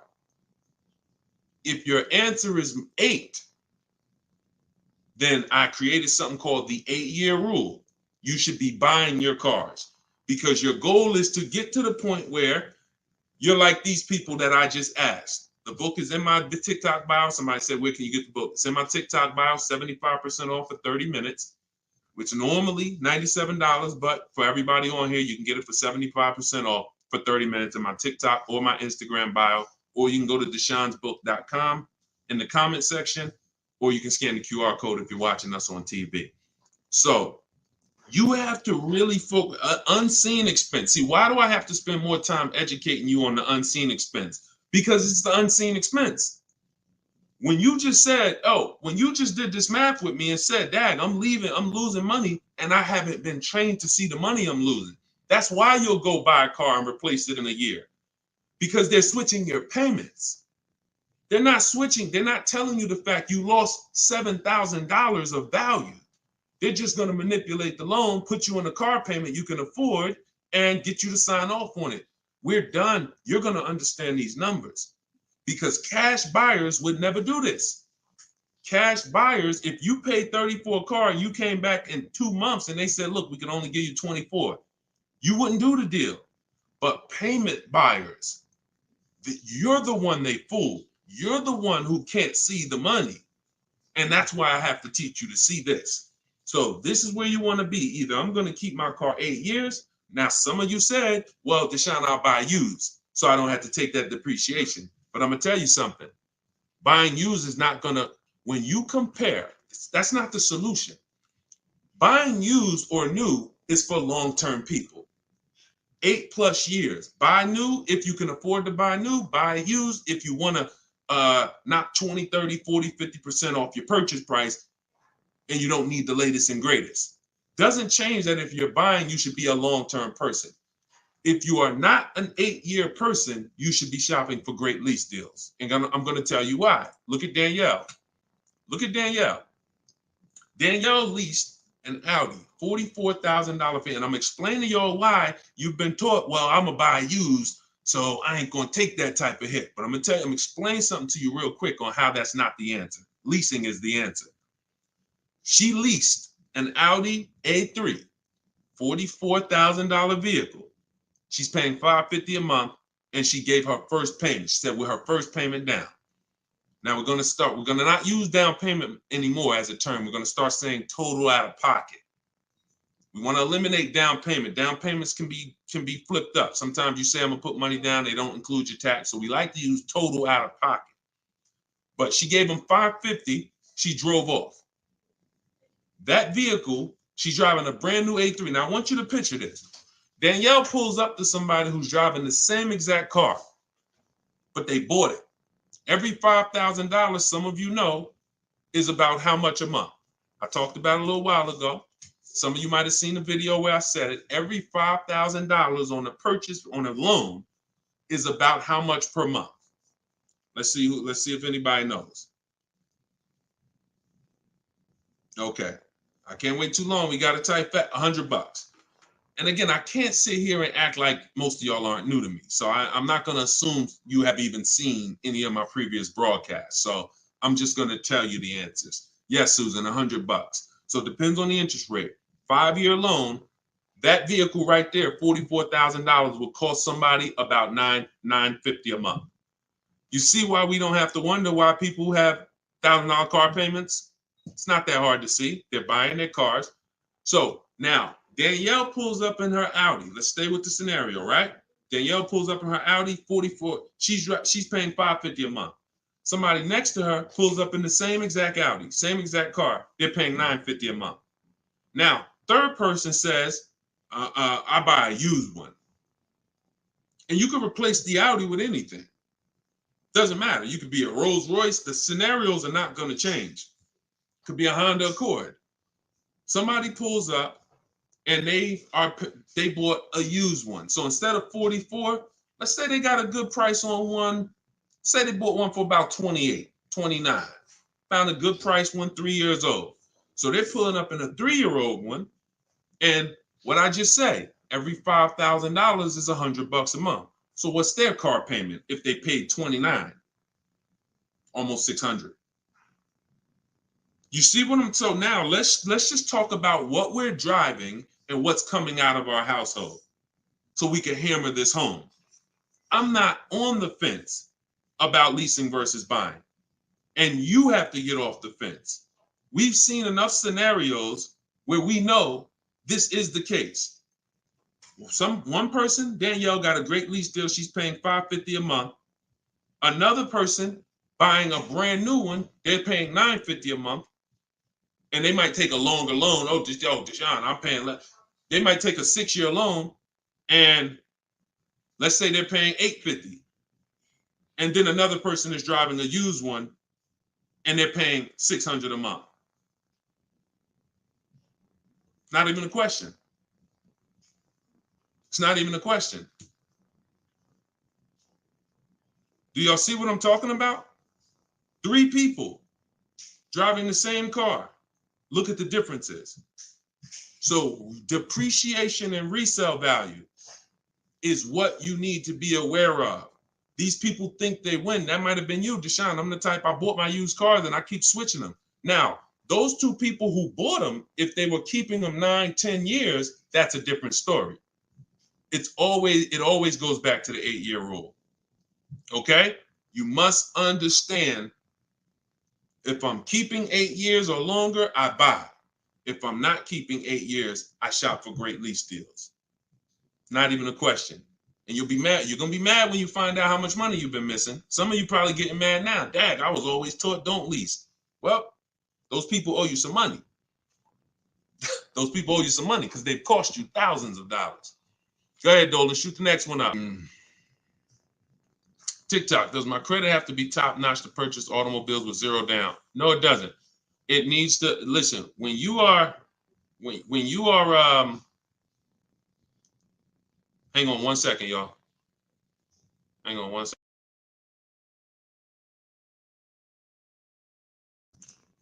When you are buying vehicles with no money down, it's not a favor. It's not a favor. There's only 2 people who can't get vehicles with no money down. And that's people who are trying to borrow too much money, usually have negative equity that they're trying to roll over, and people who have, your credit is too bad and you can't get financing. But if you go through a company like Limbuzz, this is who we recommend in my book. I recommend this company, Limbuzz, who will work with people with challenged credit, then you won't have to deal with that. The whole point is controlling your own financing. You want to control your own financing. Now, we don't do that by getting pre-approvals. We do that by getting multiple bids. We do that by finding our car and then letting banks bid. I know you may have heard, I don't want any hard inquiries. You don't want hard inquiries until after you found your car. Once you actually find your car, it's okay to get multiple banks to give you a hard inquiry, and they allow this. Experian has an article where they talk about the rate window. You can actually have multiple people run your credit in a short period of time, but no money down is not a favor. It's not something you did me a favor. It's definitely not a deal. See, because if I gave you a car, it's worth 50,000, but I charge you 60,000 for it, and then I say, but you don't have to do no money down. Is that a deal? I gave you a car, it's worth 50, but I charged you 60, but it's no money down. No, absolutely not. So no money down has nothing to do with a deal. The only people who can't get no money down are people who it's usually a case of you have too much negative equity you're bringing over from your old car, and you're messing up the loan to value ratios. That's usually the cause, because a bank won't let you finance 40,000 on a car that's worth 30. They won't let it. Go ahead, shoot the next one up, Dolan. This one's from YouTube. Deshone, so does it make sense to get a car to have over? Oh, absolutely. Absolutely. This is all you should be doing. If you are a long-term person, listen, whose car is a keeper outside? You have a car outside, you've had it for 8+ years. Outside. This is exactly the goal. This is the goal. You want to actually be planning on that. Because when you actually have your car for more than 8 years, when you know you're going to keep your car for more than 8 years, you do things to make sure, like we do a longevity check. This is step 4 in my book.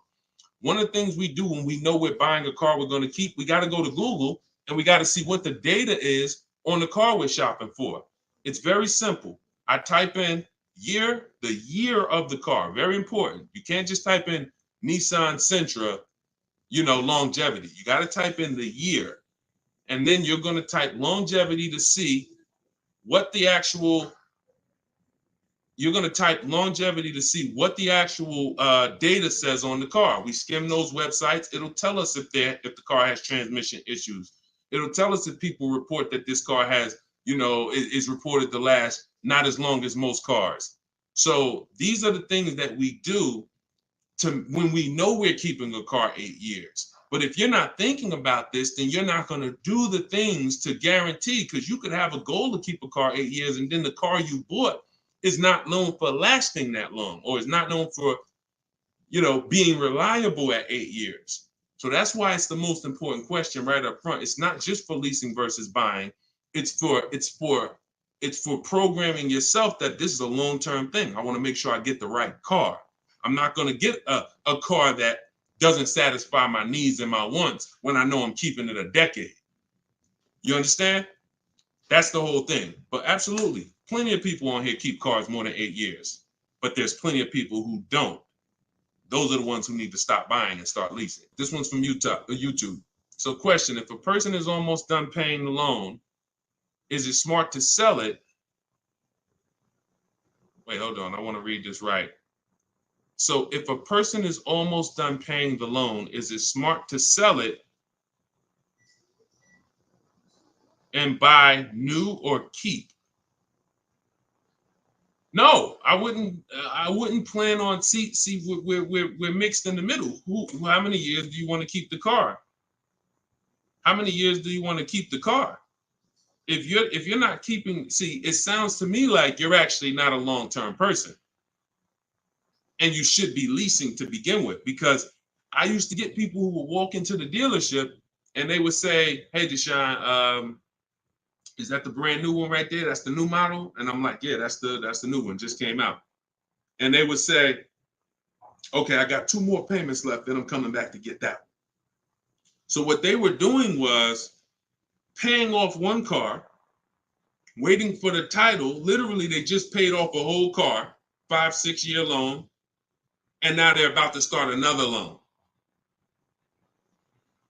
It is throwing money out the window.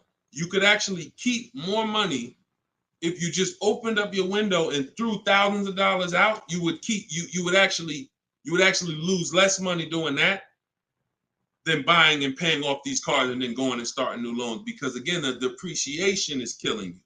When you start getting replaced, that same mindset, and you start saying, okay, I'm okay having a payment, because that's usually what's happening. I have a payment, pay the car off, go start another payment. Once you realize that I'm cool with that, but I want a better car and I want to pay less, then you'll be leasing.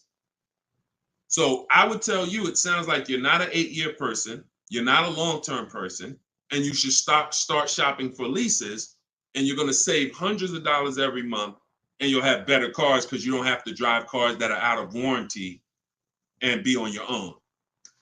Okay? Go ahead, shoot the next one up, Dolan. All of this is out of my new book, y'all. Everything you will ever hear me teach. Some of you have watched my watch my social media videos. All of it is based on a formula and a system I created for car shopping. It's a 7-step system for car shopping online. That's why my book is called Cars from Home, 7 Steps to Saving Time, Money, and Avoiding Dealerships. You can all get your copy. You can get your copy for 75% off for the next 30 minutes. In my TikTok bio, in my Instagram bio, it'll be in your inbox. You can use it immediately, and not only immediately, you use it for the rest of your life. Because the reason it's a digital book is because I update the book regularly. Anything changes, I update the book. We used to have Vroom in our, Vroom was in our strategy. They used to get bids. We used to get bids from them. They went out of business a couple months ago. I went right in, I updated the book. I didn't have to say to everybody, hey, guys, you got to get volume 2 of my book, because Vroom's no longer there. So a digital book allows me to continually update and keep things fresh. So you can get your copy for 75% off in the comment section, or you can go to my TikTok bio or Instagram bio. 30 minutes, then the price goes back to $97.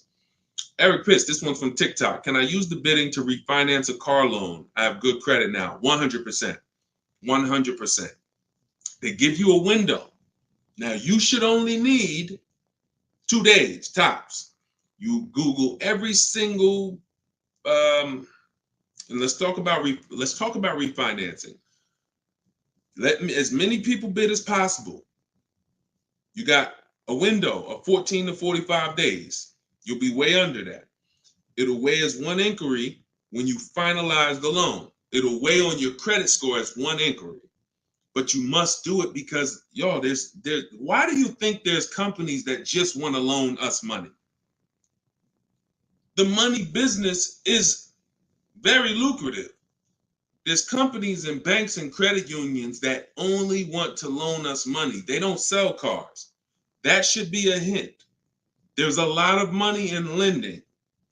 So what we need to do is take shopping our loan rates seriously. We separate our transactions. So listen, let's stay focused here. You're gonna now call your bank. You're either go on their website, your credit union, or go on their website. You're gonna look for online lenders. Go on their website. You want as many people as possible competing to make sure you save all the money. But I'm going to give you a very important caveat here that you want to keep in mind. Everyone that loans you money wants to loan you more for longer. The longer you have a loan, the more money they make. So what they're going to do is they're going to show you what it looks like if you take a long loan. You've already paid for a year or 2. I don't know how long, but you've already been paying for some time. Once you take another long loan, now you've essentially defeated a little bit of your purposes because you're going to give some of that money back in interest. Take the shortest loan that you can afford the payment on with the new interest rate. So if you were paying, let's say you had a 6-year loan at 11%. When you refinance, don't refinance into another 6-year loan at 7%. Refinance into like a 4-year loan at 7%. Whatever that payment is that you say, all right, I could afford that payment. Because they're going to try to sell you on the low payment. Well, if you do 6 years, you could pay $300. Yeah, but you can always pay it off earlier. Don't fall for that. You want to make sure you look at what's the lowest, shortest term with that new interest rate so you can get that loan out of there faster. Okay? That's how you do it. Good question. Shoot the next one up, Dolan. All right, so this one's from YouTube. Milton. So back in 22, I purchased my dream truck. 2023 GMC Denali, brand new. I don't depend on trading it and my monthly payment's $1,095. Let's not forget the truck is $83K. Am I paying too much money? Well, I don't know how long the loan is. So you could be paying $1,095 for 8 years. You could be paying $1,095 for 5 years. You see what I'm saying? So that's why payments are not always the important payments. How much did you pay for the truck? You understand? See. It's the price of the vehicle that we focus on, not with leasing. I don't want to see what you got to be. And this is why I want you to have my book, or you got to be locked into what I'm saying, because I'm talking to a lot of different people on here, and your scenario is not another person's scenario. So you can't hear what I'm saying when I'm talking to Milton about purchasing and think, well, I'm shopping for a lease. He said, don't focus on payment. No, different. Okay. So when we're talking about purchasing, the most important thing is how much we paid for the asset. Now, I don't know what you paid, and I don't know how well you shopped. I don't know. So there's no way. And here's the thing.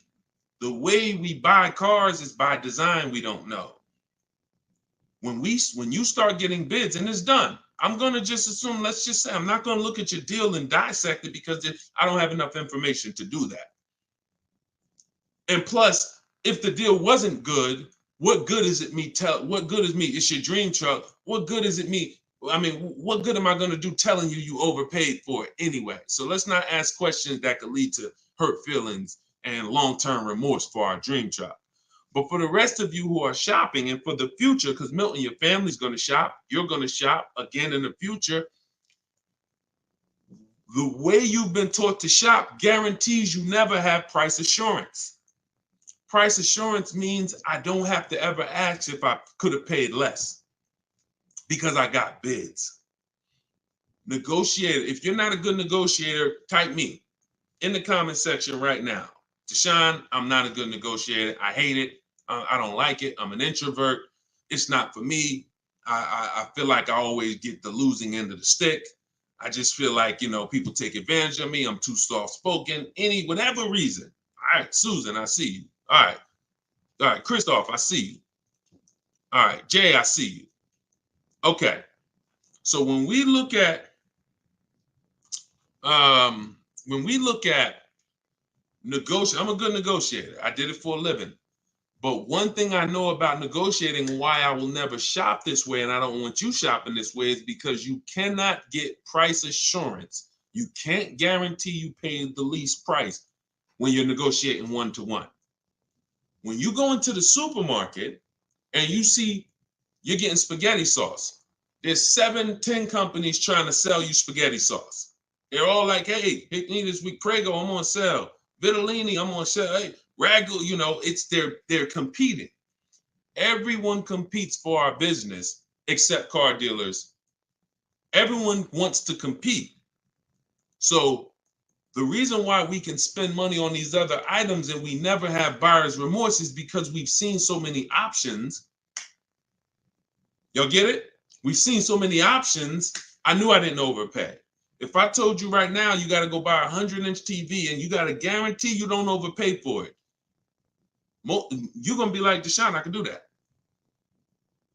Why? Because you know where to go. I'm going on this website. I'm going on this website. I'm going on this website. I'm going to guarantee I get the best price on the TV.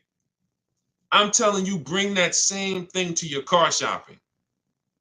That'll eliminate your buyer's remorse. That'll eliminate you ever asking, did I get a good deal on this? Hey, did I overpay for this? Hey, could I save more money on this? Get multiple offers eliminates it.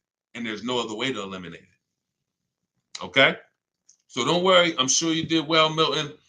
Enjoy your truck, man. And just know that whatever, I'm going to get better for next time. I'm going to make sure my family knows that they never got to ask this question. Every vehicle I buy, I'm going to make sure that I get bids, multiple dealers. I'm going to get enough bids to guarantee that I teach to get 5. In my book, I have a strategy, 25 to 5 shopping strategy. This is for new cars and leases. We connect with 25 dealers online. You're using all my scripts. You're using everything I tell you to type, copy and paste in my book. And you're going to get you're going to get at least 5 offers, 5 to 7. Once you get those offers, you're going to see about a $3,000 to $5,000 spread minimum. Now, if you take somebody like Kimberly, now Kimberly's spread was 20,000. This is Kimberly. She emailed me. She's in our private community in my private coaching program. She said, "How do I respond back to this? I don't want to get mad." She responded via email.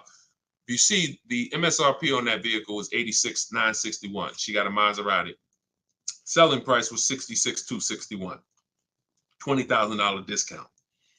This is why we don't get happy about any discount until we see all the offers. Because if she would have saw a $10,000 discount, Deshone, I'm saving 10 grand they're offering me. Okay. Is that the lowest bid? Well, no, I mean, but I just walked in, the dealer said they're going to give me 10 grand off. See how we can lose? We don't know what the bottom is, but when she gets her 5 to 7 offers, now she ends up saving 20 grand. It's different for every car, but if you don't get 5 to 7 offers, you won't truly know the bottom, and she's guaranteed she has that price assurance. So we got to get bids. You could do it my way, which is the easy way, 60 minutes from home, using my scripts for new cars and leases, different strategy for used cars, or you could do it your way, which is calling around, stay in your house, call, talk to some sales managers, get 5 bids. It's up to you, but you get my book for 75% off. Get your copy, 75% off in my TikTok bio, and you'll have all my scripts. You use them for the rest of your life. All right, go ahead. Shoot the next one up, Dolan.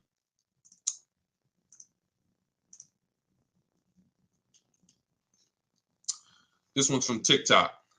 It's 2024. What year should you be looking for if buying? Doesn't matter. You know, your question is new car or pre-owned car. If you're buying, that's a budget issue. In my book, I talk about something when you get to a values question, because some people, you can only get what you want and need in a pre-owned car for your budget. Some people, you can afford both. And you're like, Deshone, I got a budget. I could afford both. I could get a new one. I could get a used one. Which should I get? That's a values thing. Do you want it? Some people say, Deshone, I get a new car every 10 years. I mean, I only get a car every 10 years. I'm going to get a new one. Some people said, I don't, you know what? I'm going to knock 30% off the price. I'm going to get a pre-owned. It's up to you. But budget dictates usually whether you're going to get a new or used one. But, you know, I would get the best car for my budget if I could afford. Now, here's the key. Here's something very important. Some of you actually look for 1 or 2 year old vehicles. I'm going to tell you why this is the danger zone. You don't know if I don't know what the brand new price is. If you're looking for something 1 or 2 years old, then you should shop for a new one first. Why? You're typically not going to have enough inventory to look at to really get a good gauge. When you start seeing my stuff, you'll see, when you hear me talk about looking at options, multiple offers, multiple options, you'll see we're looking at lots of options very quick and making our decision. When you have only the only way dealers get pre-owned cars is someone trades it or they buy it off lease. And the average time, not many people buy a car and turn around and trade it in a year. So you're going to have a hard time finding a 1 year old car. You might not a lot. You'll find a lot of them. You won't find a lot of them. And when there's not a lot of them, what does that give us? What is the potential for it? Overcharge. If the dealer knows there's not a lot of them, I might overcharge you. Now, here's the problem. Here's why you must shop for a new one first. Let's say the brand new market on that vehicle is my best offer. I could save 5-6 grand. Let's use a vehicle that has like $6,000 in rebates and I end up saving 10 grand. If I could get a new one and save that kind of money, $40,000, and I end up buying it for 32, 33, whatever, 34. Now that's going to dictate the market, because some people will look at that 1 year old one for 32 and be like, okay, I like that price. That's a problem. That's a problem. Because why the heck would I buy a 1 year old one for 32 if the new market is I could get a new one for 34, $2,000 more, I get a brand new one. This only happens when we're looking at cars that are very new, 1 or 2 years old. If you're looking for a 3-year-old one, there's going to usually be lots of options, lots of inventory. 4 years, lots of options, lots of inventory, and you don't have to worry about that. Cool G said you answered my question. That's typically what happens, because a lot of you in here, although there's a couple scenarios, a lot of you in here, you got to realize your scenario is not unique. You have thousands of other people who are in the same exact scenario as you. So if you stay on long enough, you'll usually hear somebody ask a similar question, or you'll usually hear me answer a question you would have asked. But yeah, that's the first thing I would say. Focus on, if you're buying a 1 or 2-year-old one, you always shop new first. We got to know what the new market is to know what we should be saving on a 1 or 2-year-old one. If you're buying 3 or 4 years old, then you don't have to worry about that. Go ahead. Shoot the next one up, Dolan. Instagram. I always think I get a good deal, but then I don't. Bids. You eliminate this with bids. Look, I wish I was coming into your life to tell you you're doing okay. The fact is, most people are not, because you don't have price assurance. And price assurance gives you when you don't have price assurance, you have potential for buyer's remorse. Aside from the car. And I know this. Look, I'm a nice guy. I consider myself to be a nice guy, but I'm in the bad news business, because I'm not meeting you telling you you're doing good and then, oh, you're doing so good, but I want to help you do better. I'm meeting you telling you that 99% of what you've learned about buying cars, leasing cars is wrong. And not only is it wrong, it's cost you thousands of dollars already. Now you get to decide from this day forward, are you going to change the trajectory of the finances that you pay for cars? You get to make that decision. But you got to admit you need help. You got to admit you're not doing as good as you would have hoped you were doing. And if there was 80 people out there teaching what I teach, then God bless, that would be a shame if you didn't tap into one of them. There's not. I'm one of the only ones that teach in this way. A lot of the stuff that I teach, I created it based on math and looking at thousands of scenarios, leasing scenarios, buying, people who buy their leases and creating and seeing where these people get jammed up. And now that information is available for you now. But in order for you to actually win, you have to admit that I need that. So if you think you're doing bad and you're like, yo, I'm done doing bad, this guy is here. He helps people. He's got proven track record. I got over 2 million followers on social media. I'm a very public person. We've been around for 3 years. If my stuff wasn't working, you would have heard it by now. But we have hundreds and hundreds of people, if not thousands, that have actually used what I teach to eliminate that statement you just made about, I think I got a good deal. You're going to sit at home, you're going to make people bid for your business, and you are going to know every single time that you paid the lowest price for the car, that you got the best interest rate, and that you got the most money for your old car. That is what we're going to do. All right, but you take the action. You could tap into live videos, or you could say, Deshone, I'm going to get your book. It's 75% off. It's a digital copy, which means anytime something updates, I update the book, and you got the new version, and you got all my strategies of how to car shop from home for the rest of your life. All right? I hate to see that, but I'm doing what I'm supposed to do. You see what I'm saying? I hate to see those messages, but I know I'm doing everything that God has put me here to do to stop those messages from coming. The rest is on you. All right? Go ahead, Dolan. Shoot the next one up. This one's from TikTok. I owe $20,000. Paid off interest, 6% APR. Do you recommend to refinance?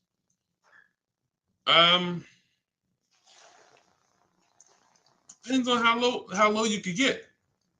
You know, rates are pretty high right now, but you know, I mean, maybe you don't go through the hassle of refinancing to save, you know, half a point. You know, that's tough. If you can't save a good amount of money refinancing, can't drop your, you know, but at the same time, money's money. So if I could save 1 point, that might save me $500 on my loan. 1 point on my interest rate might save me $500. So, I wish it was a site that shopped. In fact, we maybe in the future there will be. We're working on creating something like this where you actually can have these banks just automatically tell you through a soft credit approval what the rates would be, so you don't waste your time. But that's tough, especially because we're in a season right now where rates are high. So I mean, you might find out that you based on where rates are right now, that's actually a pretty good rate. In which case, it wouldn't make sense to refinance. I wish it was easier. Trust me, some stuff I wish was easy. The products don't exist. The websites don't exist. So anytime y'all see me talk about stuff like that, like it's because these things don't exist yet. And one day we hope to create them. Go ahead, shoot the next one up, Dolan. Great question. Great questions today. Absolutely, Matt. Yes, it would be great. That's why we're working on creating it.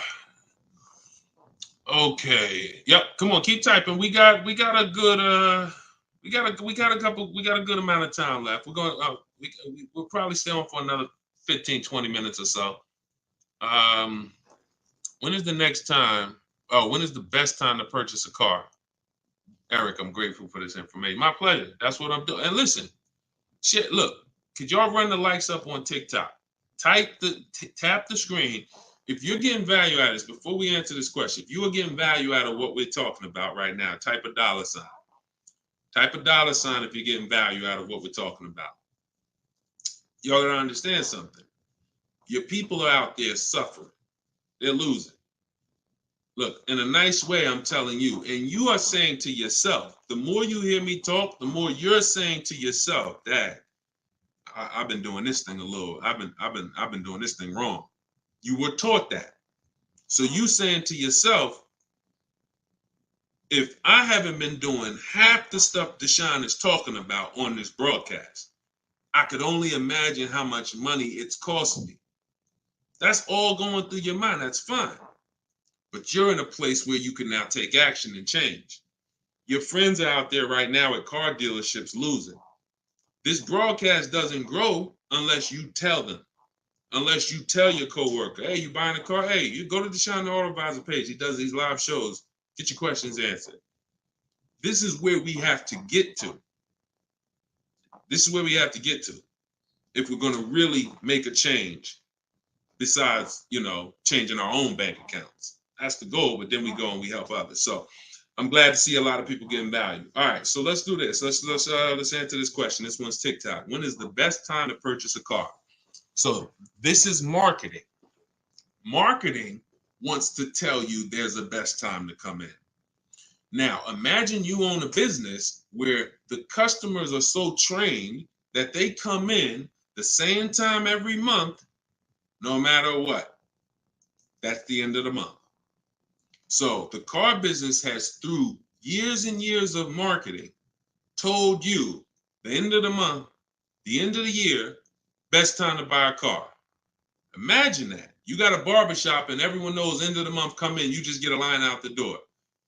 But the fact is, there's no better deals being done that day than shopping multiple offers throughout the month. Here's why. They've told you, well, dealers want to make their numbers. Well, dealers are trying to make their numbers from day one. And when they see, we used to look up sometimes and we knew we had to do 250 cars for the month, 325 cars for the month.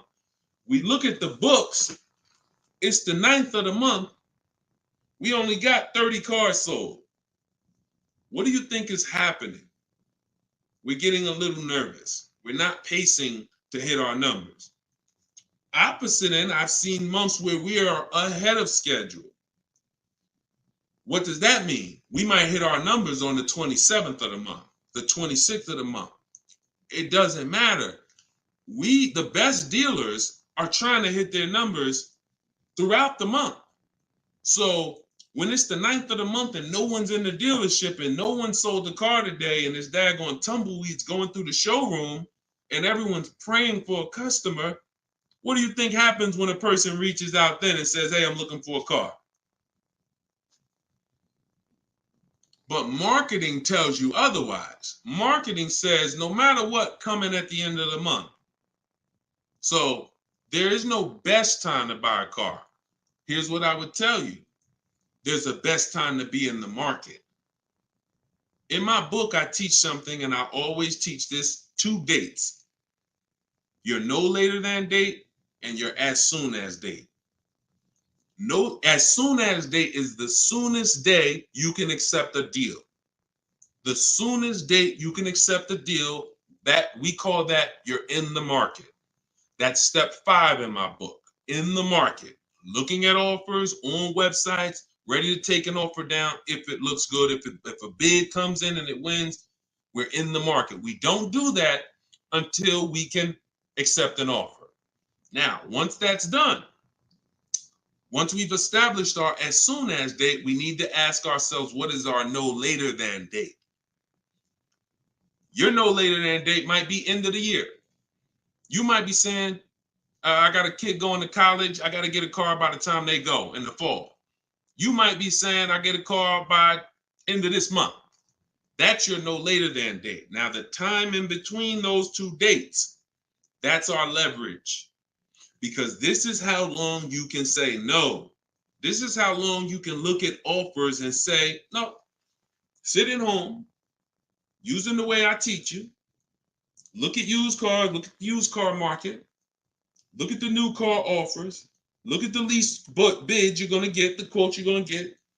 No, you know what? I'll reach out next month to see what the programs are, because programs change every month. Used car trends change every month. So when you're in the market early, there's so many benefits. Car not coming for 6 weeks. I want a black car. It won't be here for 6 weeks. A person who's coming in the dealership today and they need a car today, they can't get that car. You can. So being in the market early allows you to establish contact with dealers. If you're shopping for a new car or lease, establish contact, get bids, look at offers, say, you know what, I'll follow up next month. It also allows you to be top of mind when somebody's sitting in their car dealership and they're like, look, all right, y'all, we're behind on the numbers.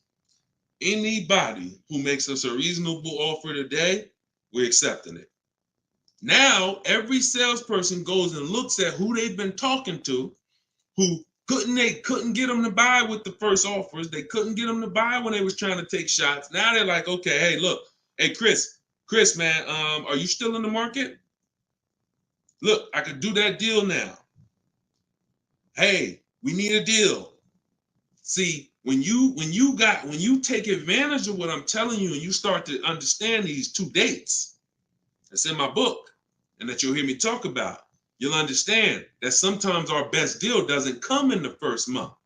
When I was shopping for my mother's Mazda 3 years ago, when she got her lease, I entered the market in October. I was looking at the offers. I didn't like them. Next month, I looked at them again. Didn't like them. December came. Dealer I've been talking to said, hey, this is the new programs. Hey, I got this car. This is what I could do. We got a deal. Couldn't do that if I waited until December to come into the market. Couldn't do that if in October, I needed a deal. So there's no best time, in my opinion, to shop for a car because, as I said, beginning of the month could be a great deal.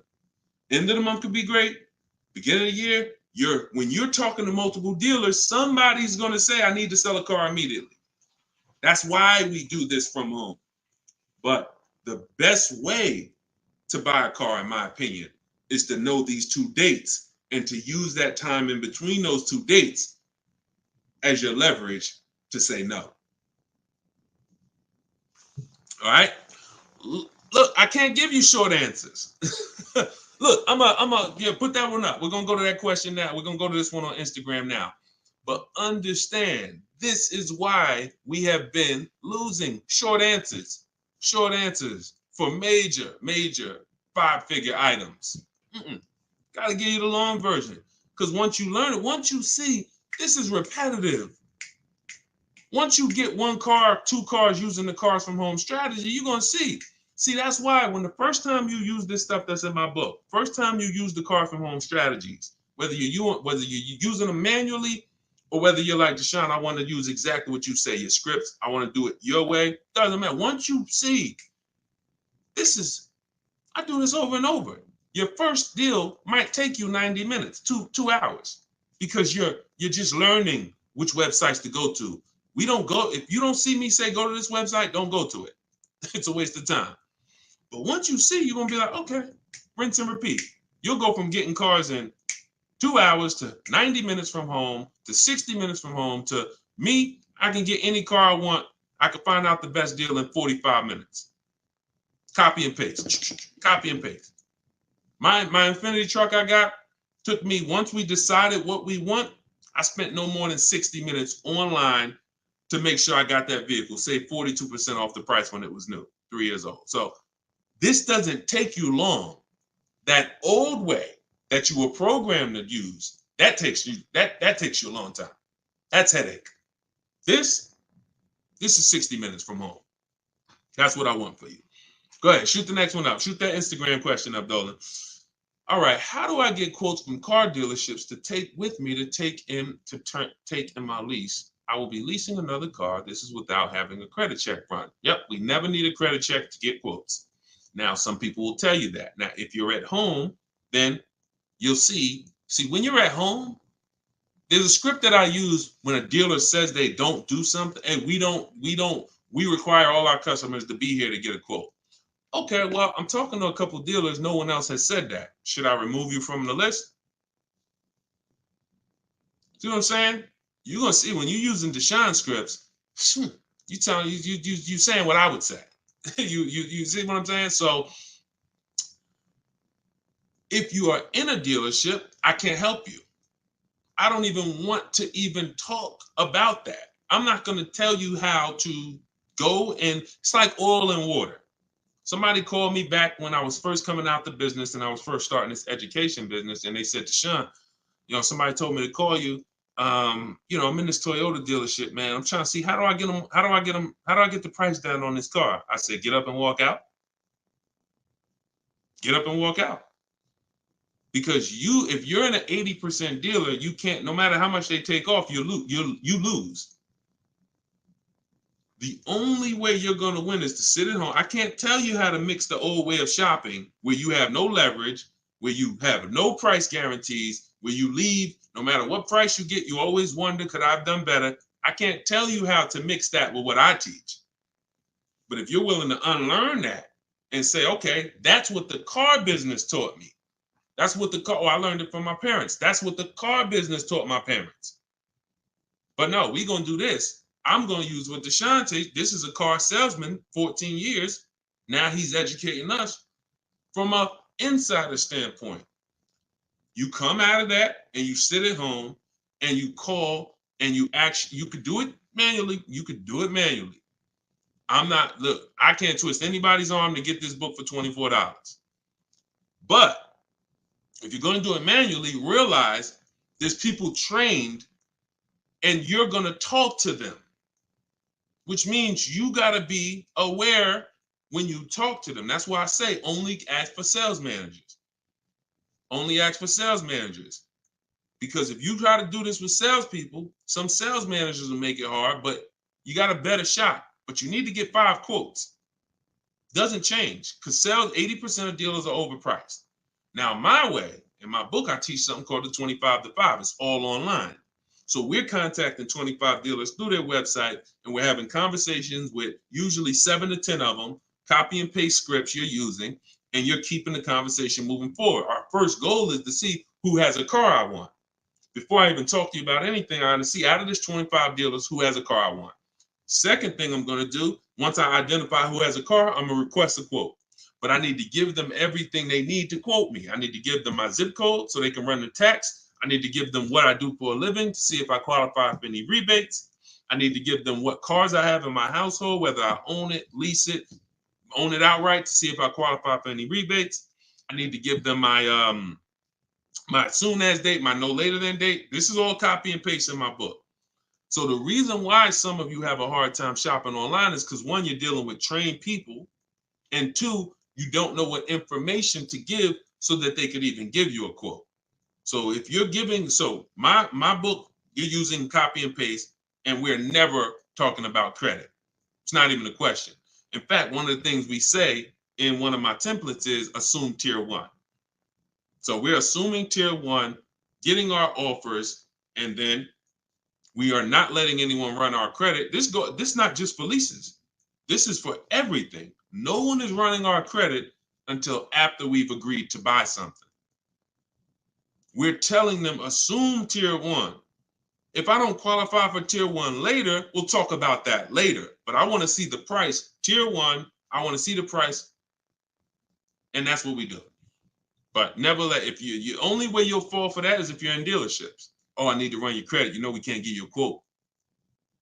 You run into the wrong salesman who don't care. He'll say anything. She'll say anything. Well, I just can't, we can't get a quote. We don't know what you're going to qualify for. Yeah, you could assume tier one. Yeah, but we had people come in and say assume tier one and they just messed it up. So we like to not quote without a credit. You're in the wrong dealer. You see what I'm saying?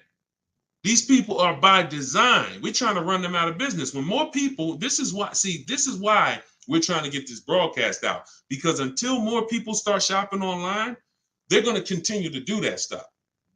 See, as more people shop online incorrectly and walk into dealers, they can get away with doing this stuff. But when they know 600 people are going to walk in their dealership over a weekend, Friday, Saturday, Monday, holiday weekend, President's Day, we're going to get 600 people walk in. Why would they change? Would you? Unless you're just a person of ethic, why would you, if you got a business where 600 people come in the door, why would you change? But when we start shopping online and that 600 goes down to 400, and then that 400 goes down to 200, and they see that, we used to get 200 inquiries online. Now we're getting 700 inquiries online. Now everything's gonna move to we gotta do this online thing properly, or we're not gonna sell cars. That's why the future of if you really want to enjoy car shopping, you need to tell friends about what we're doing. Because the more people that shop the old way, it hurts us that are shopping this way. Doesn't stop us from getting great deals. We just got to continually weed through these car dealers because they're like 80% of our people coming in shopping the old way. So, all right, go ahead, shoot the next one up, Dolan. Great questions today. All right, this one's TikTok. I want to buy my sister's car lease after it's done in July. Is that possible? Nope. Your sister, I'm gonna tell you why. This is a common question. Some people want to buy, some people want to, buy their lease and give it to their family member. The family member can't buy it directly because only two people can buy a lease. When you buy your lease, there's only two things there's only two types of payoffs. A customer payoff, which is for the customer, and a dealer payoff, which a dealer could pay. That's it. There's not a third part. So what would happen is they would have to buy the car and then sell it to you. And if there's a loan on it, that's going to be, it's going to take a little time. It's not impossible. It's essentially a private sale.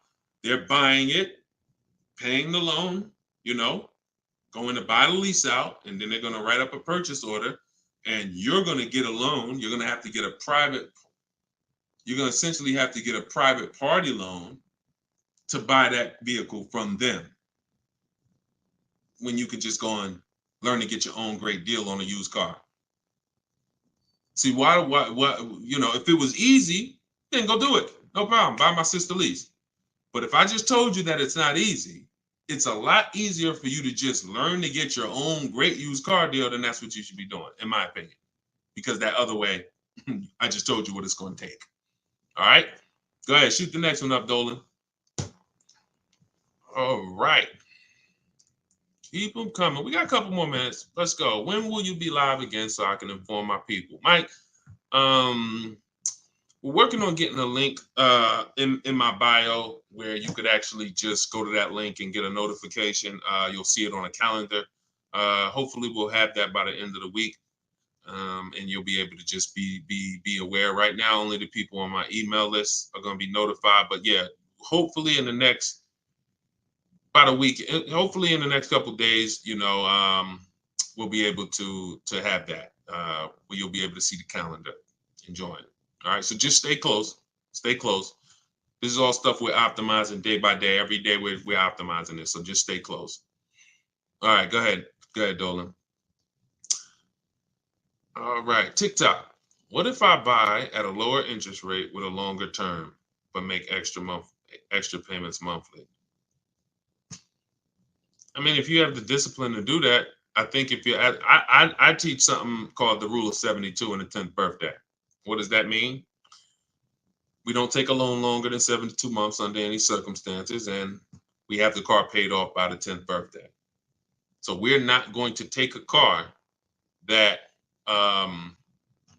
give an example, why does this rule exist? Because I've seen all the bad scenarios that I've seen, or most of them, exist when people have loans on a car that's older than 10 years, or they have a loan that's longer than 7 years, 8 years, And so when you typically have a car that is, you want to get to a point where the car is paid off so that you can put money to the side for incidental emergencies, repairs, maintenance. If it's 7 years down the line and you're still making a car payment, especially if you bought a used car, the car is, 11, 12 years old at this point, you typically could run into issues. And also we don't have any, it's a lot of people on here. Would anybody on here take a 50-year mortgage? Would anybody on here take a 50-year mortgage? Anybody? No, I see. No volunteers for the 50-year mortgage, right? Why? Why? Because you already are aware. You see that? Every one of you said no way, nope. You already are aware that when it comes to home buying, there is a limit. You're trying to force this. You're trying to force yourself into this house if you got to take a 40-year mortgage. 40-year mortgages are available. 50-year mortgages are available. But we know it's inherent already that if we got to take a 40-year mortgage or 50-year mortgage, we can't afford that that house. We don't have that for cars, which is why I looked and I said, okay, super conservative people take a short loan, 3 years, 4 years. You typically, there's not enough data that proves that you need to take a loan that short to actually avoid problems. You pay a little more interest, 100%. So you always take the shortest loan you can afford, but I'm talking about problems with the vehicle. I'm not talking about interest. You got to combine what the nightmare stories is not, I paid on a car for 6 years and I paid that much interest, because interest can be fixed with refinancing. The nightmare story is my transmission's having problems and I still got 2 years of payments left on the car. Car's in the shop and I still got a payment. If you've been in that situation, you understand how car's in the shop right now, can't drive it, and that bank wants their payment every single month. We're trying to prevent that. And we're trying to prevent you getting to a point where you can't put enough money to the side to make sure if God forbid something happens to the car, you have the money, you have the cushion. So we use a safe marker, which is 6 years. But we combine that with the age of the vehicle, because I've seen people buy a car knowing they can't afford it, but they're buying an older one. Deshone, I want to get that BMW. Deshone, I want to get that Jeep, that new Jeep. Deshone, I want to get that whatever. Okay. But the one you want, in order to get it where you want it at, you got to take a 7-year-old one. 7-year-old one, you need to pay cash for that vehicle. Why? Because what you're going to do, if you tie a 6-year loan to that 7-year-old vehicle, now that vehicle's 13 years old before it's paid off. So when that transmission goes, or when things start happening because the vehicle's 9 years old, 3 years, now nightmare. So I had to create these boundaries. You don't have to use them. You can step over them. It's okay. But now you know there's boundaries. See, I'd rather you know. If you get my book, you get your copy, you get your book, Cars from Home, you'll see full of boundaries. Full of boundaries. Strategic moves, strategic shopping, ways to look at car. Okay, when I'm buying a used car, I need to make sure the Carfax look like this. I need to make sure that boundaries. You've never had them. So if you step over them now, at least you know you're stepping over a boundary. At least you know you're taking additional risk. See, if there's no speed limit, how do we know we're speeding? Once they put, oh, speed limit 65. Okay, now I know when I step over that, I'm breaking a boundary. So this is what we are bringing to car shopping. Based on horrible circumstances that we're trying to help you avoid. Like buying a car and then it breaks down and you still have a loan on it. So that's the thing. Rule of 72 on the 10th birthday. We don't take a loan more than 6 years, and we have to have a car paid off by the 10th birthday. So if we're buying a 5-year-old car, we can take a 5-year loan. If we're buying a 6-year-old car, 4-year loan. If we're buying a 3-year-old car, then we can take a 6-year loan. Not a 7, because we're not going past 6 years. So we can't have the age of the car and the years of the loan be more than 10. That's going to create a lot less risk. Now you said, Deshone, I can't get the car that I want with a 6-year loan. I can't get the car that I want. That means you, in our minds, you can't afford the car. You can do what you want, but at this point, if you got to get a 7-year-old car and you got to put a 6-year loan on it, you can't afford that car. You can go do it because you're grown. You can do whatever you want, but you're taking a lot of risk.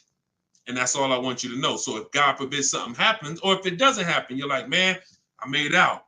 That was a little risky. But if something happens, you can say, Dad, took a little risk and I shouldn't have. You understand? All right. All right, we're an hour and 22 minutes in. You know we could go all day, y'all. I really want to continue to. All you guys are chatting with a video recording. Slade, you see what I'm saying? This is what I call confidently wrong. You know what I'm saying? Person comes in. You know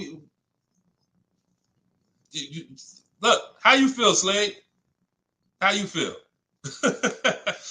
All right, so look, y'all. We'll wrap it up. I will see y'all on the next one. Like I said, in the next couple days, we should have a link in the bio where you'll be able to see exactly when we're live. Jump on. But for those of you who just jumped on, everything that I teach, everything from my videos is all from my new book. It's a digital book. It's called Cars from Home: 7 Steps to Saving Time, Money, and Avoiding Dealerships. No matter what your scenario is, it's broken down in 7 steps. Negative equity, high mileage drivers. You want to lease, you want to purchase, it's the same 7 steps. You just need to learn those 7 steps. And as you use it, you'll see you'll never go back to the old way.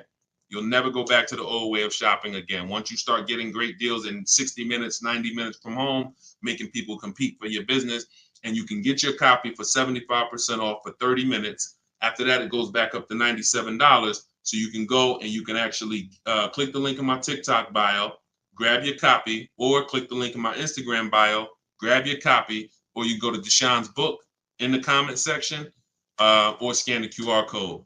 All right. I see Slade getting comments. Slade, I wanted to see what you was gonna say, man. You ain't, you ain't comment again, man. You know, I'm trying to probably dipped off, man. But anyway, I appreciate y'all. We will be back more for live, and I appreciate you. Tell your friends.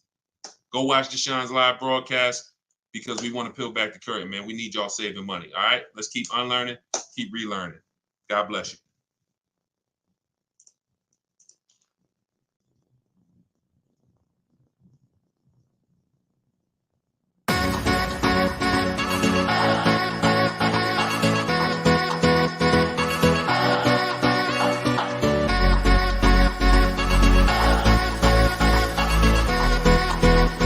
The worst possible thing you could say when you walk into a car dealership. I spent 5 years with Mercedes-Benz, 5 with General Motors, and the worst thing a person could say when they walk in is, if you could just get me to this payment, we got a deal. So your loan's probably still like 19, which means you got to pay to get out. You're upside down. It's called negative equity.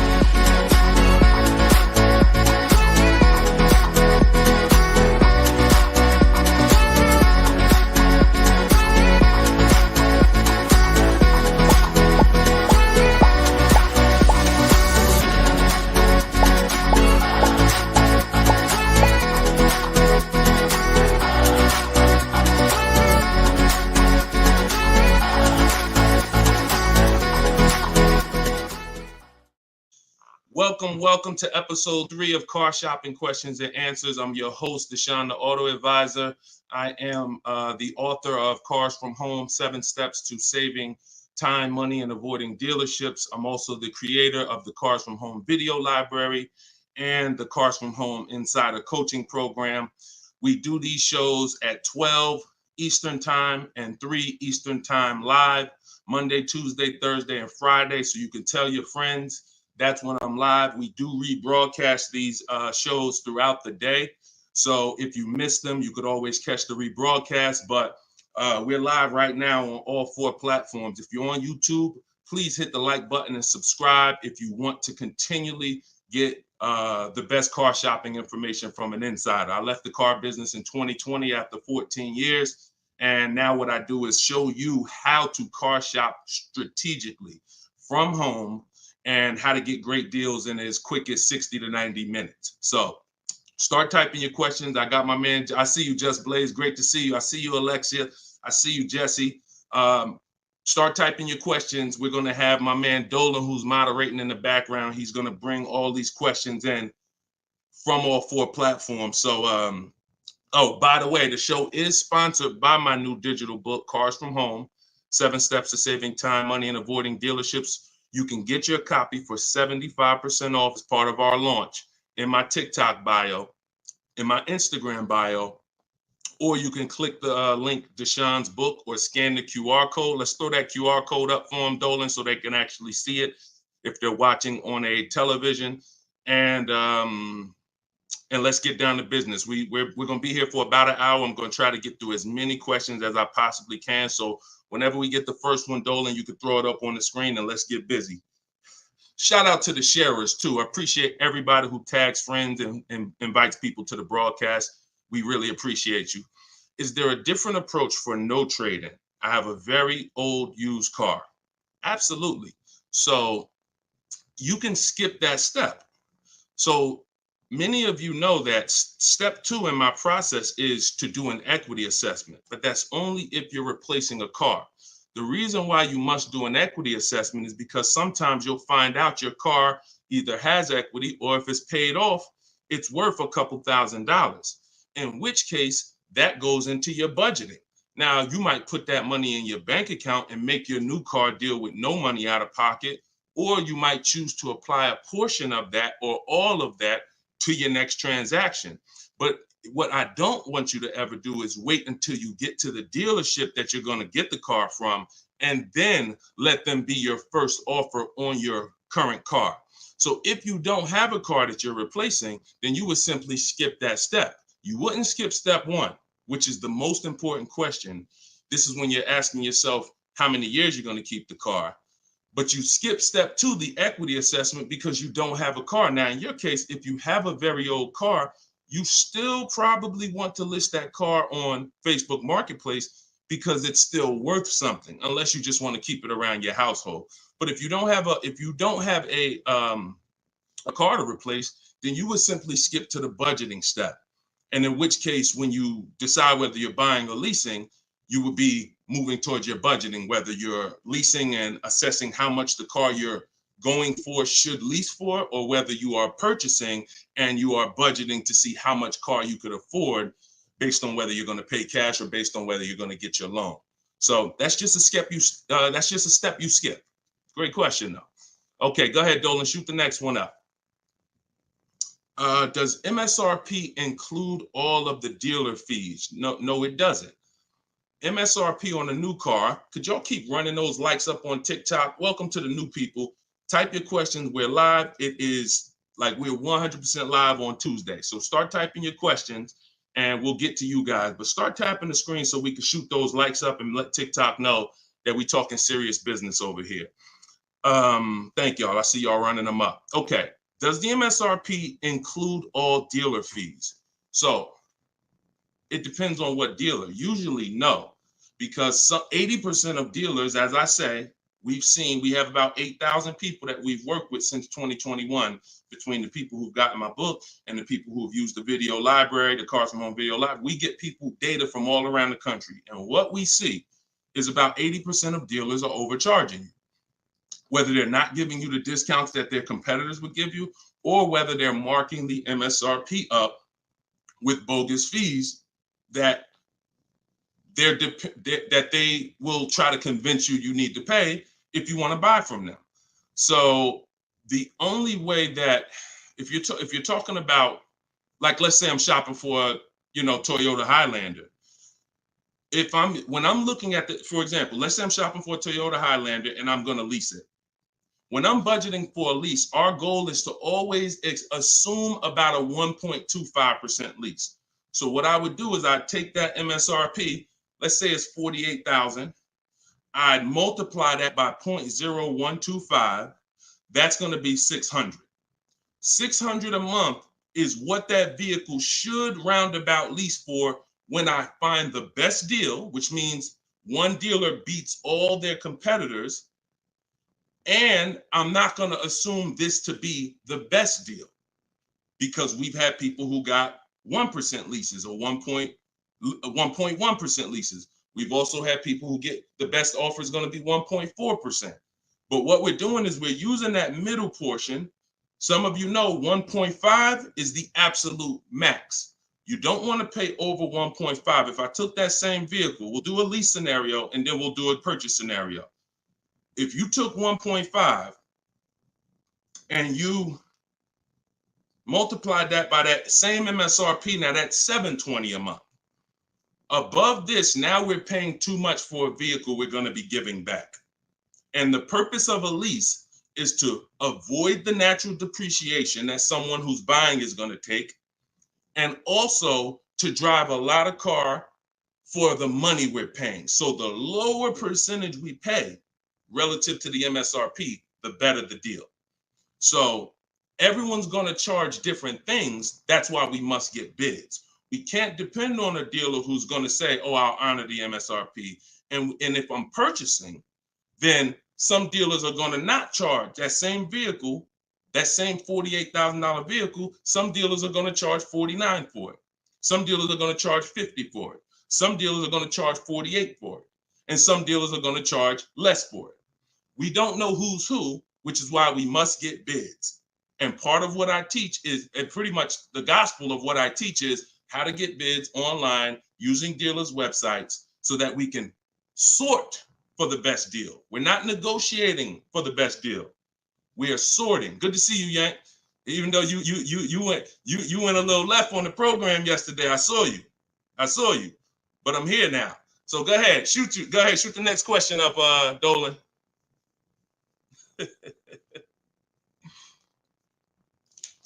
Okay, this one's from YouTube. Brandon, I have good credit, but for some reason they always tell me I need a cosigner. How do I get around that?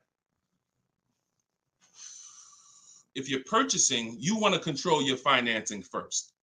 So I wouldn't let the dealer tell. If you have good credit, what you should be doing is you should be purchasing your car, locking up your best deal, and then coming home. And this is for all of you. Who's going to be purchasing a car? Who's going to be purchasing? Now, if you're not keeping your car 8 years and you're new here, then you're going to find out that you should be leasing. But for the time period, I'm just going to base it off of what you know already. Who's going to be purchasing a car? Type me in the comments. Matter of fact, I need to see Instagram because I can't even see. I know, Dolan, you can see it, but I need to see Instagram as well. Hold on. While I'm doing this, y'all type if you're going to be purchasing. Okay, I see you, Brandon. All right, hold on one second. Let me get to Instagram. All right.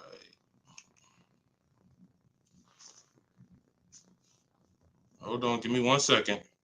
All right, I can see Instagram now. Hold on.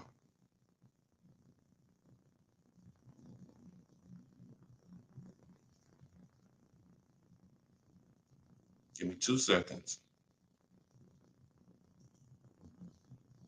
Okay, here we go.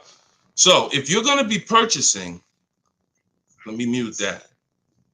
Yeah, I see you. She's like, please see us. I see you, LA Connects. Now I can see you. Okay.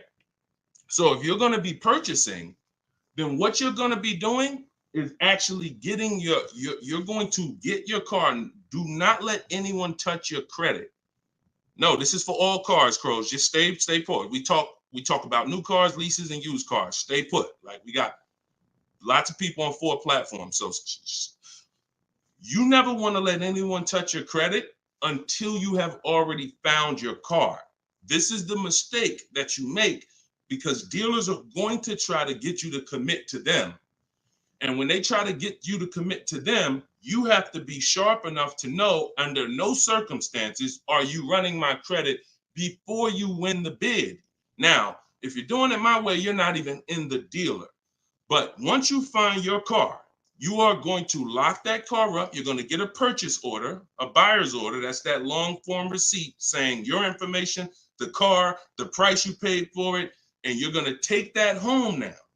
And that's when you are going to now go online or go to your bank or your credit union's online website, and you are going to now do hard inquiries and let all of these people access your credit so that they can bid for your interest, for your loan.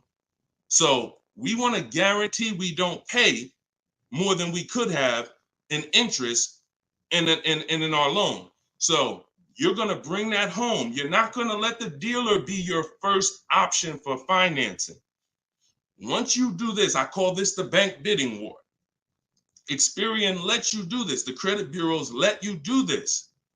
And once you do this, you're going to now get multiple bids, go to online. You want to be on Google, online lenders, everybody you can actually get in touch with, and everyone who bids, who does loans, let them have a shot at it.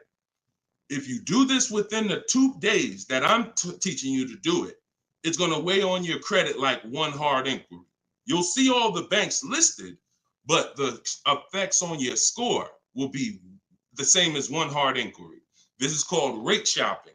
So you come home, you let them access. Now, as soon as you get the best offer, that's when you are now going to call the dealer who you have the car locked up with. And that's when you're going to say, hey, I got this offer. Now, if you can beat it, I'll give you the business.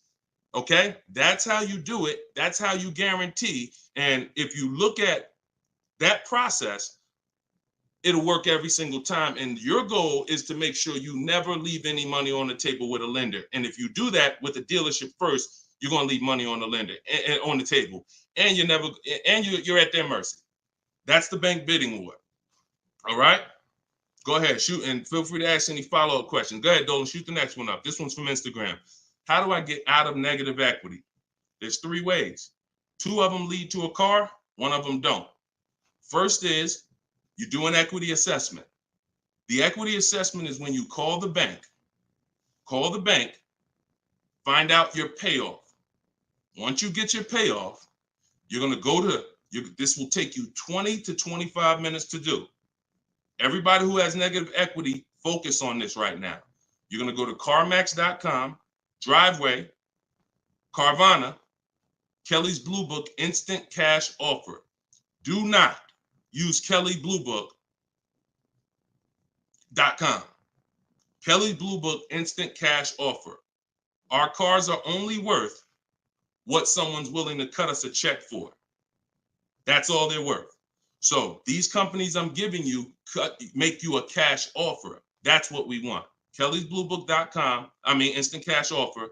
Car Guru, sell my car, and AutoNation, sell my car.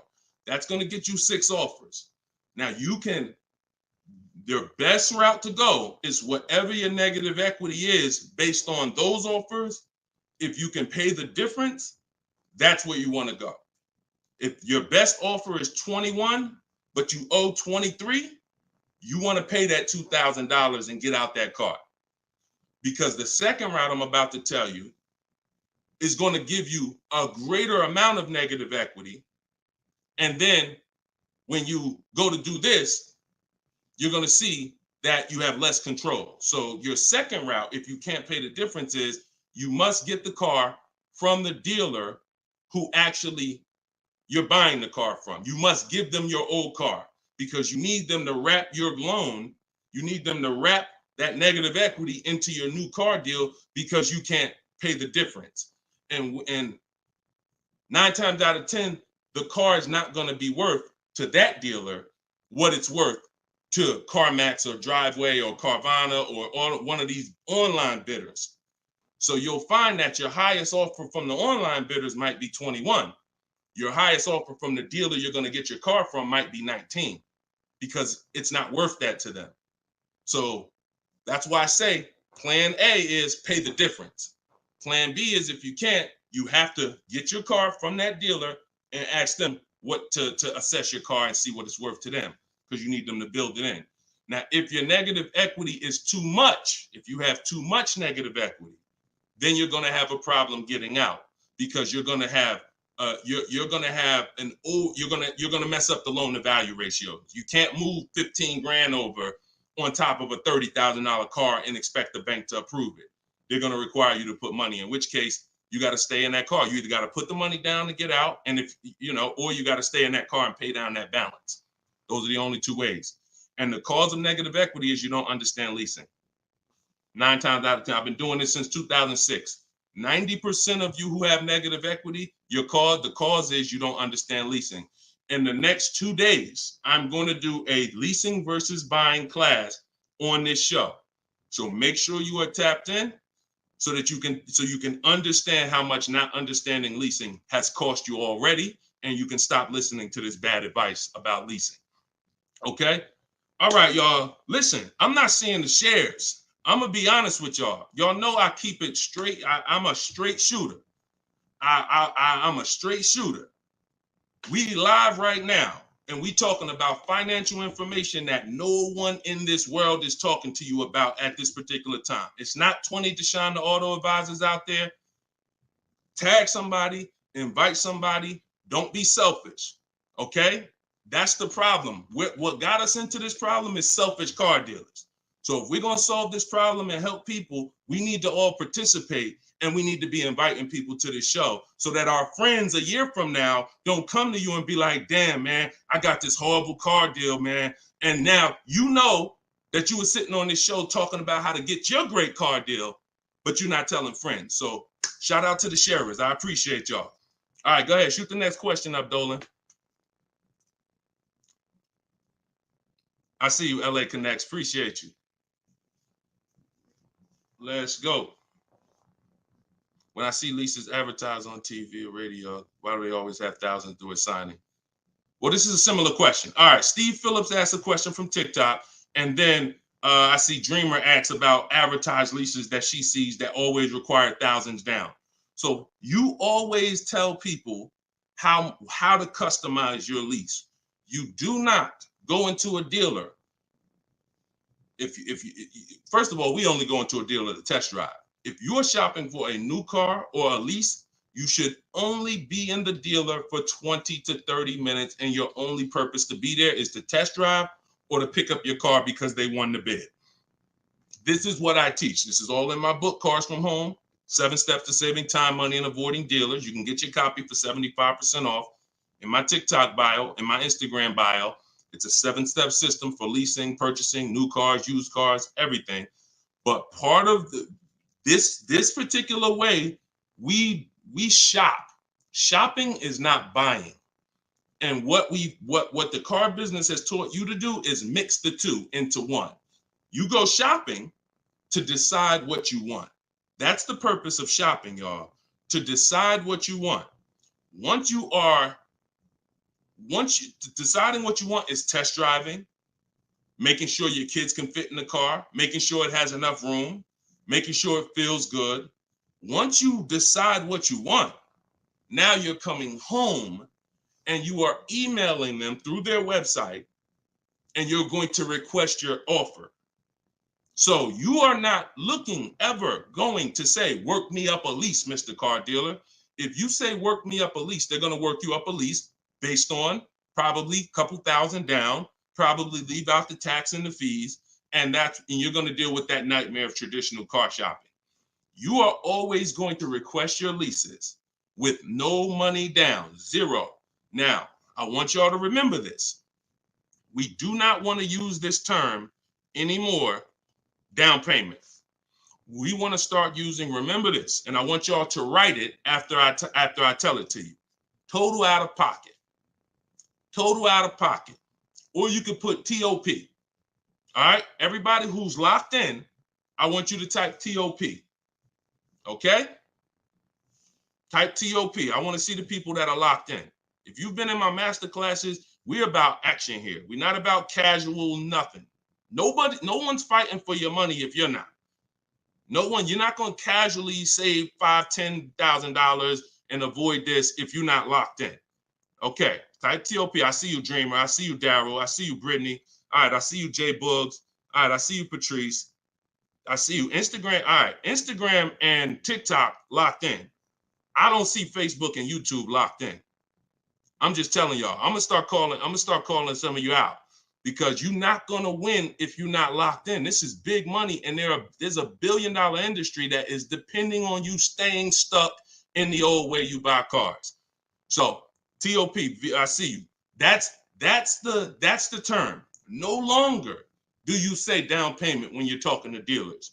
I see you, LaDonna. Way to represent Facebook. You are gonna say total out of pocket. Because total out of pocket means, Mr. Dealer, this is the total amount I'm giving you. Down payment can be mixed up. Down payment can mean, oh, $2,000 down plus tax. $2,000, no, it's different than out the door more. That's a different term. There is a place for out the door price. But in this particular case, we are using total out of pocket when we are contacting dealers to request our offers. First payment is the only thing we are putting out of pocket when we're getting lease offers. So we are getting, it does not mean we're not going to add additional money later, but it does mean for the offers that we're going to look at, I need my first month's payment out of pocket, and then you give me your offer. What that allows us to do is divide that monthly payment into the MSRP of the car and get that formula that I was talking about 10 minutes ago, that 1% formula, that 1.2%, that 1.5%. You can only work this with first month's payment out of pocket. So we dictate how we want the quotes. And if somebody says, hey, 2,000 down, you're still going to come back to them and say, hey, please resubmit the quote to me with only first month's payment total out of pocket. See, car dealers, we understand those terms. We know what total out of pocket means, but what we're depending on is that you don't understand what that means. The 80% of dealers are depending on the fact you don't understand what total out of pocket means, and they can just flip it up on you. So that's what we do. It's not about advertisements. Let me show y'all something before we move to the next question. Get the next question ready, Dolan. I'm going to show you a deal that somebody in the Cars from Home library made, somebody who uses my stuff. Don't shoot it up yet. Not yet, Dolan. Hold on. This is Charles. Charles got a Hyundai Palisade. $48,000 vehicle, $48,595. We always request our quotes with 12,000 miles per year, always. If you're going to do, Deshone, I do 18,000. Then you're going to adjust your mileage after you find your best deal. You're not going to do quotes for 18,000, always with 12. And then once we find our best deal, then we're adjusting. But Charles got $597 on a $48,000 vehicle. That's all he gave them, $597. So if he had depended on advertisements, he'd never get this deal. Hyundai Palisade like that, that's probably $597 with $3,000 out of pocket plus tax and fees. What am I trying to tell you by showing you this? Great deals are not advertised. Great deals are never going to be advertised. Great deals are made in the background. No one knows about them. Dealers don't even want to make them. They're sitting there saying, hey, listen, can you get them? They're talking to the salespeople. Hey, can you get them to come up a little more? Can you get them to pay another, $50 a month, $40 a month? Can you get anything out of them? No. All right, go make the deal. That is what a great deal is. Not something that you're going to see on commercials advertised to hundreds of thousands of people. So forget about commercials. Commercials are for people who don't mind overpaying. People who shop for deals the way I'm teaching you to shop, our deals are never going to be advertised. In fact, when you go pick up your car, they might tell you, listen, Listen, I'd love for you to send me some friends, but don't tell them what you're paying, because I can't duplicate this deal. This deal, I can't, I don't want to do a deal like that. So that's what we do. We customize our quotes. We don't let other people customize them. And you can do deals with no money down all day long. Go ahead, shoot the next one up, Dolan. Great questions so far. Let's go. Keep the questions going. Let's go. Listen, right now, we got at least another 45 minutes. We're going to get through as many questions as possible. So let's go. This one's from Instagram. How can a person with not great credit get a good deal? You got to understand, if you don't have great credit, the only thing you should be overpaying for is interest.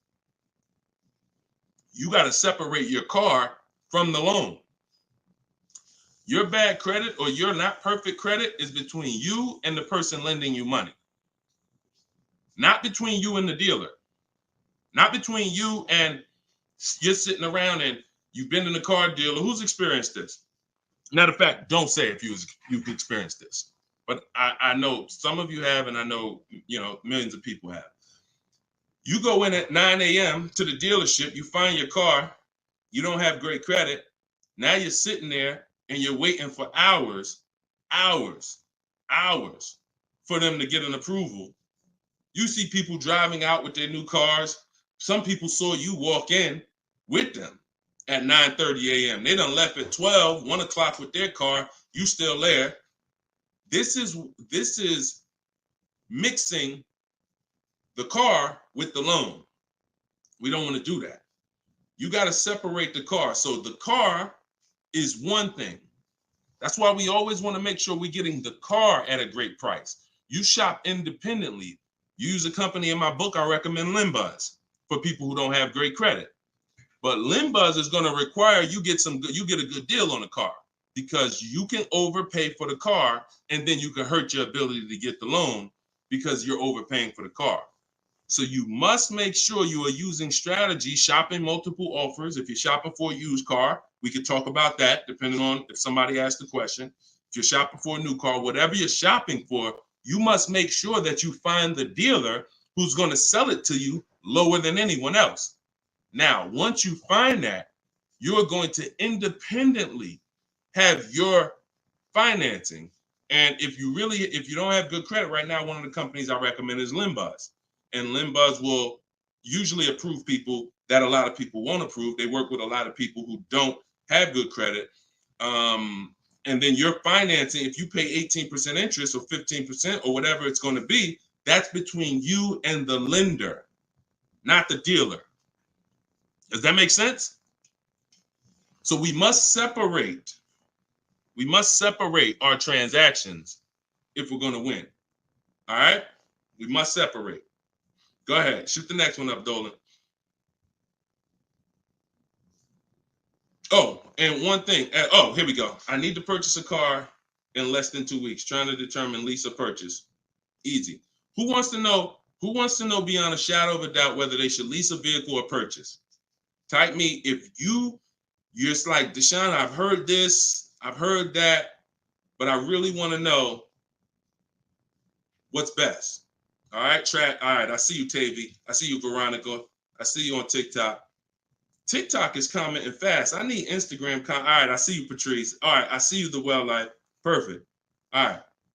TikTok and Instagram is on point. Facebook and YouTube, y'all got to type fast to keep your hands by your keyboards. All right, Terrence. Okay, so here is the determining factor. In my book, I teach 7 steps. To 7 steps. It doesn't matter. The first step is the most important question. The most important question, I want y'all to remember this. It's tied to something I created called the 8-year rule. The most important question is, and I want you to answer it, for everybody shopping for a car, or if you will be, how many years are you keeping your next car? This is the first thing you ask yourself. This is the first thing when your family is looking for a car, your son, your daughter, your spouse. The first thing you're asking yourself is, how many years am I keeping the next car? So answer that question. What you're going to see is you're now, if you're learning from me and you're going to use what I'm teaching you, it's going to be a system. We're not winging it anymore. We're not randomly shopping and doing things based on, all right, I think I should do this now. I think I should do this now. My book, all of this is in my book, Cars from Home, 7 Steps to Saving Time, Money, and Avoiding Dealership. You can get yours for 75% off in my TikTok bio. It's normally $97, but for 30 minutes, you can get yours for 75% off. You go to my TikTok and Instagram bio. So I see you, Latasha, 5 to 6 years. Tavy, 5 to 6 years. All right, Crowsman, till the doors fall off. Okay, the well life, 6 or 7 years. Everybody answer that question. 8 to 10 years usually. I see you, Terrence. Brandon, Steph, 10 to 15 years. Okay, just bought the book. Hey, congratulations. Use it. Enjoy it and use it. Well life, you're gonna love it. And make sure you write me with your success stories. When you get your car, send me the deal. Congratulations. So 5 to 7 years. So now remember this, and don't try not to say something abstract. Like long as possible, that's too abstract. Like years. What's our goal? 8, 10, 15 till it doesn't drive anymore. Whatever. We want to get a clear picture. Here's why. This is going to be your first step from now on when you are car shopping. Asking yourself this question. We're still on the overall question, which is, should we lease or buy? That's the question we're on overall. Now I'm going to show y'all something that's going to help you understand why we asked this question first, and it's the depreciation scale. So I'm going to use this for you to understand. When you buy a car today, if I put a $30,000 car outside your house right now, if you didn't drive it, you don't drive it 1 mile, is that car worth $30,000 a year from now? You never touched it. You never touched it. Is that car worth $30,000 a year from now? Exactly, Dominic. No. Okay, Veronica. No. Okay, Crowsman. No. So we understand Wu-Tang Land. No. That's your first lesson on depreciation. That's something called the unseen expense. This is the expense most people are not trained to see. That's why they buy their cars and think, oh, I could just drive as much as I want, and it doesn't matter. I'm not paying for the miles. You are paying for the miles. Let's go deeper with this lesson. Now, if you don't drive it 1 mile, we all agree it was worth $30,000. A year later, it's probably worth $25,000. We didn't touch it. Now, if we drive it average miles 12,000, it's probably worth $22,000. You know, if we drive it high miles, it's probably worth $20,000. So you see that no matter whether you buy or lease, you pay for the mileage. You pay for your usage. In fact, you even pay if you don't use it. So now, I want to use something a little harder than that. When you understand that, you're going to see, Deshone, okay, if I'm losing that type of money in my car when I buy it, when do I ever get to a point where I'm winning? And the longer you keep a car, the more this starts to level out. So when you get to about 7 years, now you're no longer losing thousands of dollars every year. This is the purpose of the purchase, is to get to a point where your car is no longer losing value every year, and you can keep it, and it becomes something that is an asset because it's not taking money out of your house and you're not losing money. Now, the mistake is when you people who answered, if you're a person who said 5 years, 4 years, 3 years, 6 years, your mistake is buying a car and you trying to replace it while it's still on this type of drop. That's why you're never happy when you go trade your car. That's why you have negative equity, because the asset value is so low because it's dropping like a brick every single time for the first 5 years, every single year, first 5, 6 years. How do we avoid that long term? So every one of you that said, Deshone, 8 years, 10 years, you should be purchasing. Deshone, what if I'm not keeping it that long? You should be shopping for leases. because you cannot compare. Look at Danielle. Look at Danielle. Danielle's lease deal, she got $44,000 Audi A3. She's paying $550 a month. No money down. That same car, if she bought it, would be $900 a month. Every $5,000, some of you know, is about $100 a month on a 5-year loan. Depends on what the interest rate is. So that same car that she's driving for $550 would be about $900 a month to buy. So we have to understand, the leasing versus buying question is so easy once you just follow these parameters. You are avoiding depreciation when you get great lease deals, or you're avoiding depreciation when you buy and keep 8+ years. Anytime in between that and any other strategy, you are not avoiding depreciation. The unseen expense is what's taking the most money from your household, is the unseen expense. Everybody clear on that so far? If you're clear on that, type clear. If you're clear on that, type clear. I call this the 8-year rule. You will not, if you stick to this, you will win every time. And if you break this rule, you're going to lose every time. See, I can't help you get a great deal if you bought when you should have leased. Think about Danielle's deal that I just told y'all about. $550 a month on an Audi A3. Even the person who bought and they were paying $900 a month, even if they saved another $5,000, got a ridiculous deal off the car, which we could get. We help you get the best deal. That's no problem. But if you bought it, you're still $8-something a month. So if your deal is on the wrong foundation, there's no way to get a great deal. So buying versus leasing, the most important question, the 8-year rule, is your first step always. Okay, and I see a lot of people typing clear. So good. Okay, shoot the next question up, Dolan. And I know some of you are like, Deshone, I was taught all my life, don't lease. If you weren't keeping your cars 8 years, then those people who taught you that owe you some money. They're not going to give it to you, but unfortunately, they have cost you money. I followed your process and leased 2 cars. Your approach is easy and very transparent. This is Instagram. I appreciate this. The dealerships could not hide. Appreciate you. Come on. See, that's how I want every one of you talking. That's how I want every one of you talking. We're no longer negotiating to get our best deals. We are sorting and letting people come to us. It's oil and water. You got to complete. Why do you think I represent Unlearn, Relearn? Because I know the first problem I saw when I started teaching this in 2021, I started before that, but God blew me up in 2021. You know, we got 1.5 million followers on TikTok, and everything went crazy since then.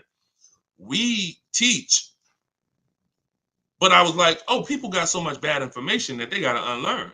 I can't put good information on top of bad information. So you got to be willing to scrap that, realize it's cost you money. It's from people who don't understand cars. They might have bought 10 cars, 20 cars in their life. Now they think they're an expert. And that's just cost you. So you got to be willing to unlearn all of that stuff and learn the new way.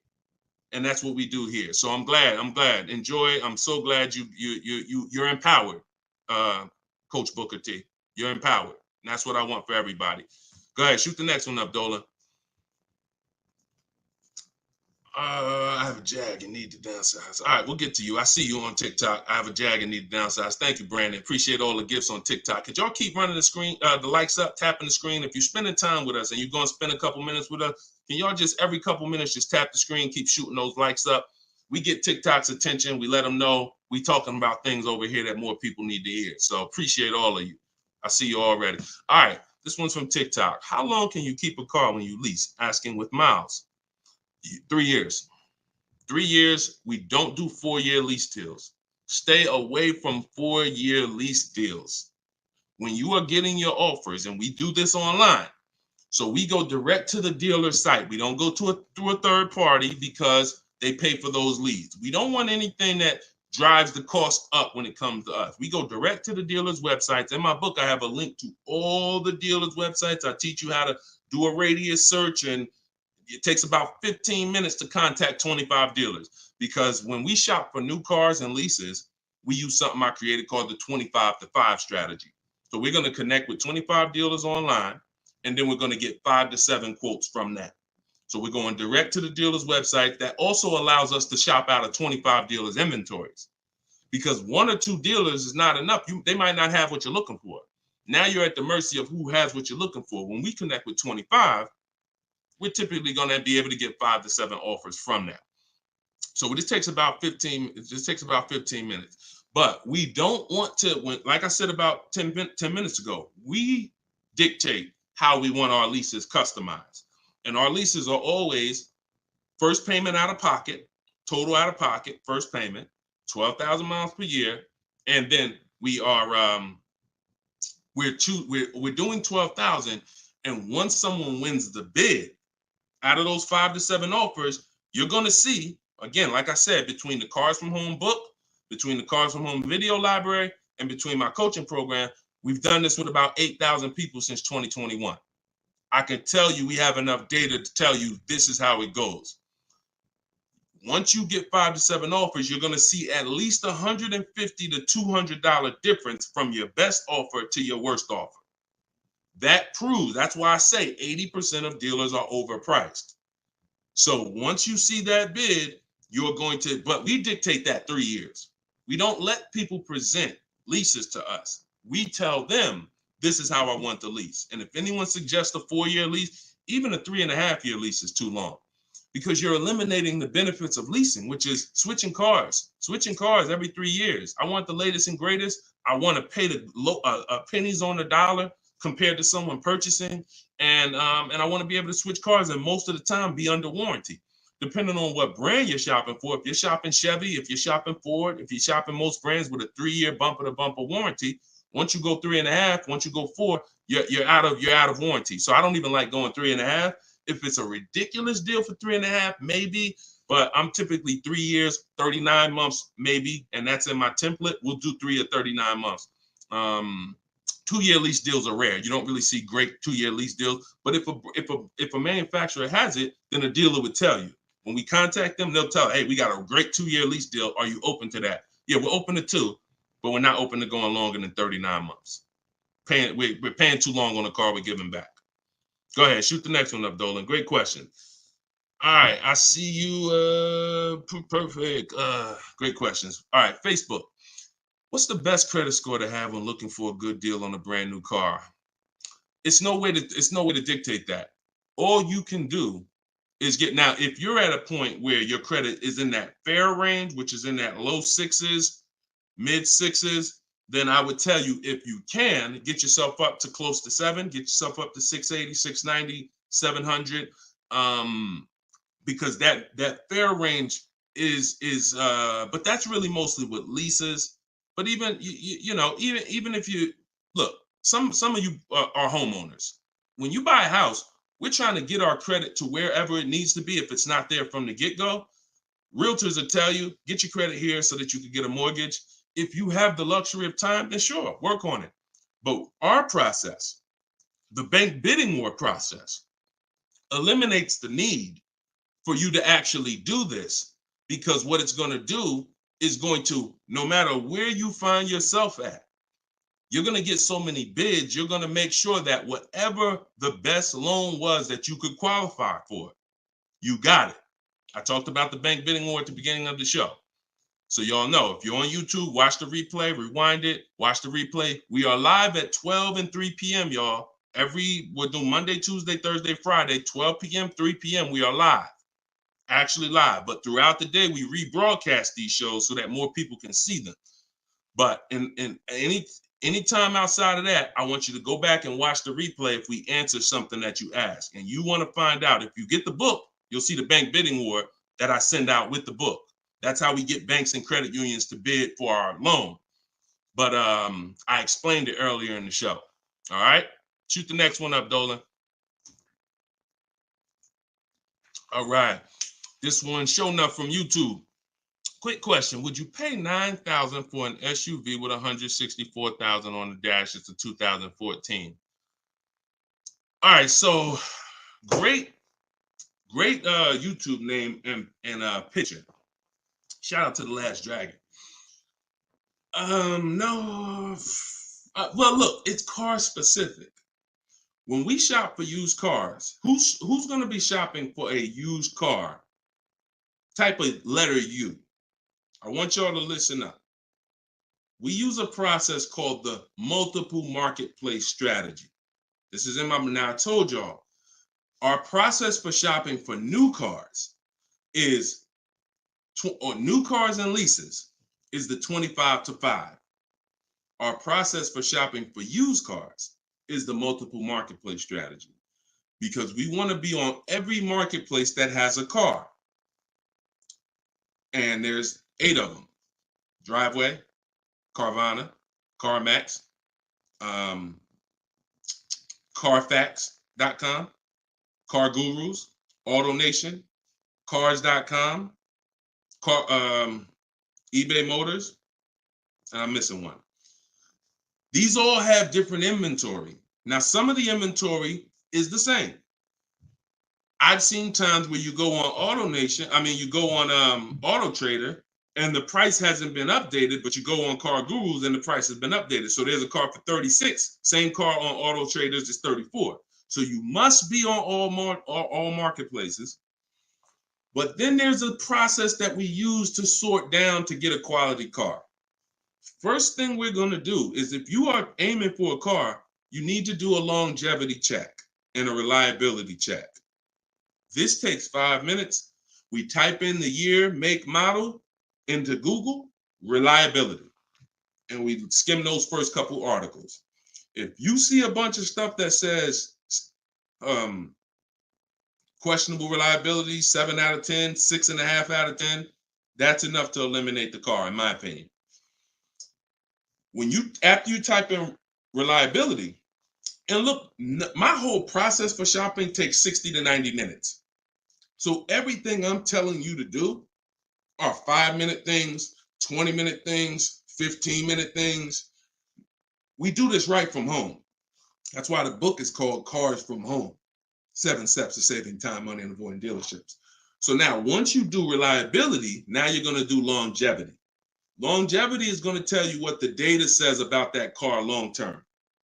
If it has transmission issues, if it's not known for lasting. Sometimes the longevity records on Google will say this car is known to last 200 to 300,000 miles. So that's the first thing. Thank you, Mr. Super. I see you. That's the first thing. Before we even look at a car and consider it, we got to make sure we do that 5-minute check. Now, once we move past that, now we're moving into our process of sorting down, because we could have a good car with good data, but we could get a bad car based on the previous owners. So first thing we're looking at is the Carfax. Carfax. We want to know what that title's like. Is it salvage? Is it rental? Is it frame damage? Is it rebuilt? Eliminating those. Now we're moving on to service records. This is the biggest indicator, in my opinion, on if a car was taken care of. It's not title history. It's not accident history. It's service records. Service records. So if I see a car and I see that the service has been done year by year, whether it's a one owner, and I can see every couple thousand miles, service. Great indicator. Great indicator. Opposite is also true. Hold on, Darryl, it's in my TikTok bio. You won't leave the broadcast. He said, how do I get the book? Go to my TikTok bio, click that link. You'll see a link for 75% off for 30 minutes. Grab your copy. It'll be in your inbox in a couple minutes. Okay? And everybody who's on here, you can get your copy for 75% off my new digital book. And I do updates. So anything changes in the market, I update it so that it stays fresh, it stays relevant. So once we move past service records, now we're moving to accident history. Now, all accidents aren't created equal. If you see an accident and it says airbags deployed, that's a deal breaker for me. If you see an accident and it says vehicle towed, that's a deal breaker for me. If you see an accident and it says vehicle drivable, minor accident, that's not a deal breaker for me. Depending on, I'll put it in my top 5. Doesn't mean it's going to be the one that wins, but I will put it in my top 5, top 7. So these are the things that you're looking for when you actually are shopping, trying to make sure the car is good. It's not just the year, it's not just the price. Forget about that. That comes later. It's not the mileage. Those things come first to dictate, is this a good car? Car could have 60,000 miles on it. If it has bad title history, bad accident history, no service records, it's a trouble car. So that's the system. As I said, everything I want you to do from now on is shop with a system. So you are not winging it anymore. You follow those systems. Again, there's no guarantees. But if you have a strategy and you're like, okay, I'm taking the steps to do my best to make sure that whatever I put my money in, I've done the due diligence, 9 times out of 10, you're going to win versus just winging it. Okay, great question. Great question. Shoot the next one up, Dolan. Oh, by the way, I teach a strategy where you might not know. I'm getting ready to give y'all some game. The whole show is game, but I'm gonna get ready to give y'all one of my secret strategies. It's in my book. I got a lot of stuff in my book. A lot of stuff. But a lot of you don't know when you're on these marketplaces. Keep that question ready. We're gonna go to that next one in 2 seconds. That Carfax, many dealers have agreements with Carfax. So when you're on these marketplaces, you might see Carfax, they'll try to sell you a Carfax. What we do is we bypass we'll go to the dealer's website and we'll see if they have a free Carfax there. Because if that dealer has an agreement with Carfax, that means every car in their inventory, they'll be able to get a Carfax on the dealer's website. I told you, we use Carfax because Carfax is the only one right now that shows service records.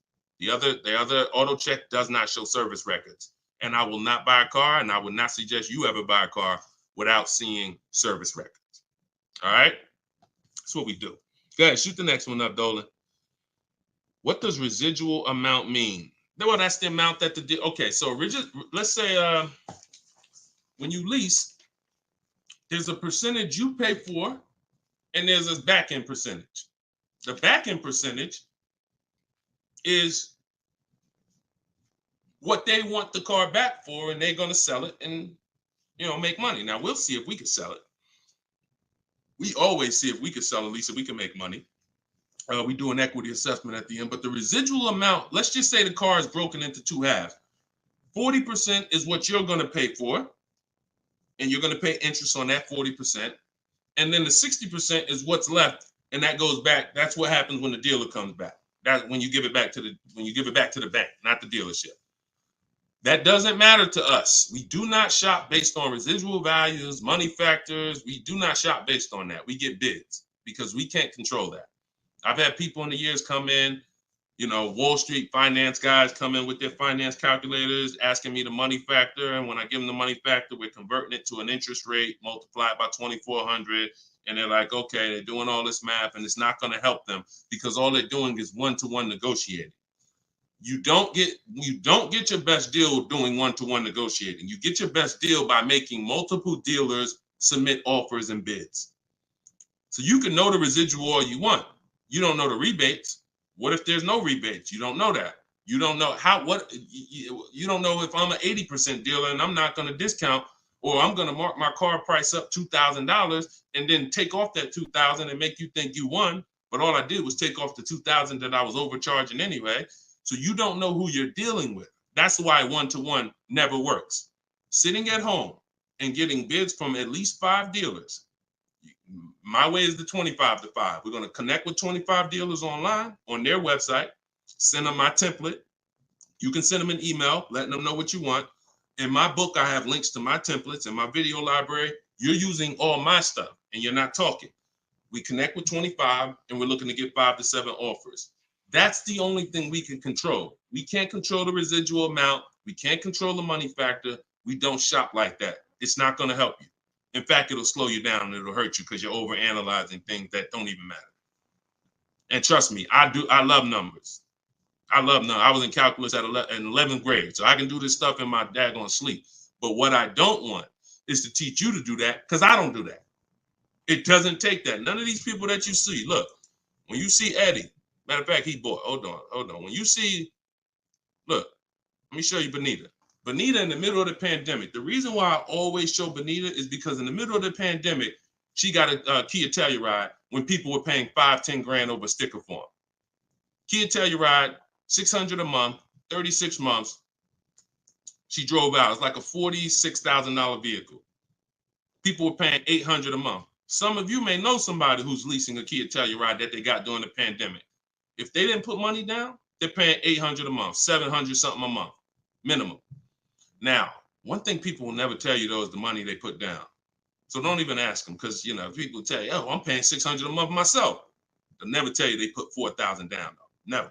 So, but yeah, when you are shopping like this, you're getting bids. She doesn't know what the deal is going to be until she shops. And when she shops, she doesn't care about the residual value. It doesn't matter to her the money factor. None of that stuff matters. The only thing that matters is, let me get my bids and see who's going to win the bid. That's it. That's it. Go ahead. Shoot the next one up, Dolan. Let me put that banner back up. For all of you who just jumped on, this entire show is sponsored by my new digital book. It's called Cars from Home. 7 Steps to Saving Time, Money, and Avoiding Dealerships. I'm the author of that book. I'm also the creator of the Cars from Home video library and the Cars from Home coaching program. You can get your book for 75% off in my TikTok bio, in my Instagram bio. It's normally $97, but you can get your copy for 75% off by going to my bios and getting it, or you can scan the QR code or go to deshonsbook.com. 75% off for 30 minutes. All right. So get your copy. Everything I teach is in there, and you can reference it for life. All right. This one's from TikTok. When I see, we already did that one. I know you're snatching all the questions, but I tied that question in, even though you didn't post it. I tied that question into the other person who was asking about 0 down leases. All right. Thanks, Dolan. Okay. This is another one from TikTok. Lease mileages. Let's go Instagram. Make sure you're typing your questions. All right. Make sure you type in your questions, Instagram. We live every day at 12 and 3. So let's see. TikTok. Lease mileage 10,000 under allowable. Does that value when getting next lease? No. What you're going to do is you're going to do an equity assessment. You are not going to, how many people right now have dealers calling them, telling them to come in and they can get you out of your lease, or they could trade you out of your car and put you in another car? How many people have either phone calls coming in, emails, or you get mail? Hey, Leo, good news. We need your 2019 car. We have somebody looking for that car. How many people are getting those emails or those calls right now? When you get those emails, look, all of them, look, look, I do every day, Matthew said. Look, so when you get those calls, what they're doing is we have automatic algorithms, like automatic technology that generates these lists for us. It's not that they saw your car exactly and they're like, oh, I love your particular car. So what you got to know is, what's the goal? The goal is to get you to come in and get you to have them be your first offer on your vehicle. Now, we never want a dealer to be our first offer. Hold on, Tiffany. We never want a dealer to be our first offer. We want the dealer to be our last offer all the time when it comes to our car that we're replacing. So you're going to do something, Wanda, called an equity assessment. You're going to call the bank. You're going to ask the bank 2 questions if you're leasing. 1 question if you own. What's my payoff? That's the question everyone asks. If you're leasing, you're going to ask the second question. Do I have a third-party restriction? If they say no, then you need to write that down. If they say yes, you need to account for this. Once you hang up that phone call, you're going to do this equity assessment, which is going on the 6 websites I mentioned earlier: CarMax, Driveway, Carvana, Kelly's Blue Book Instant Cash Offer, AutoNation, Sell My Car, and Car Guru, Sell My Car. Every one of those sites, if they ask you, if you have a loan, if you are leasing, when they ask you, is the car owned, finance, leased, you're going to put owned. Don't put lease, because it triggers something in their website. They don't know how to separate third-party restrictions and not. And just so you know, for those of you who think you can't sell your lease because you have a third-party restriction, you're wrong. We sell leases with third-party restrictions. A third-party restriction doesn't mean you can't sell your lease. It means you can only sell your lease to a dealership that sells the same brand. So if I have a Nissan lease, I can only sell my lease directly to a Nissan dealer. And I'm selling and getting what? What's the best? What do we do? Bids. I'm not, every Nissan deal is not the same. So for those of you who had third-party restrictions, I saw a lot of people, I had to buy my car and resell. We don't do that. If you have equity, $3,000, $4,000, $5,000 in equity in your lease, you are now going to sell that car to a local dealership, and we're going to get bids. I have a script in my book for talking to used car managers and getting bids from local used car managers. Now, if you don't have a third-party restriction, it's even easier. You're going to get those bids, those 6 bids, and you're going to sell to one of those. If you have a finance, it's even easier. Finance and no third-party restriction is pretty much the same. You're going to sell to the highest bidder of the online dealers. And if you have to replace your car, you're just going to keep those offers on hold, because some of you are going to say, well, I could make $3,000 selling my car, but I need to find my new car first. No problem. In my book, I teach something called timing the transaction. You're just going to put those offers on hold. You're going to start your shopping, and you're going to find the dealer who's going to win your bid to sell you the car. And then you're going to pick up your new car and sell your old car the same day. These companies cut you a check. This isn't like Facebook Marketplace. You go into CarMax, literally they inspect the car, they cut you a check, you leave with the difference. It's not a 2-3 day thing. This isn't like, oh, I need to. No, this is very simple to do. And that's the equity assessment process. We get bids on everything. Our old car, our new car we're buying, our loan. Everything's a bid. All right, everybody clear on that? If you're getting value out of the show so far, I want you to type $signs. If you're getting value out of the show so far, type $signs in the comments. I want to make sure that we're getting value out of what we're talking about. And then we're going to go to Tiffany's question. All right, I see you, Brandon. All right, perfect. All right, I see you, Denise. I see you, Terrence. I see you, user 977-163-105-3712. I see you, the Wildlife Diva. Perfect. 36 Chambers. Richard, I see you. Perfect. All right. Wonderful. All right. Shoot. Can you pull Tiffany's question up? I purchased the book and reviewed the email. How it hasn't downloaded since I did something wrong. Dominic, just as soon as you purchase the book, I give you a support email. Don't DM, because we have 2 million followers. We're blessed, thank God. DMs, we get hundreds of DMs. You get a support email. Let me know if you got it. And then just if there's anything, we'll get you the book. We'll send it to you manually. Okay. So just hit me with that. Just make sure you got it. All right. So Tiffany said, this is from TikTok, would you finance your lease at the end? 2018 Audi S5,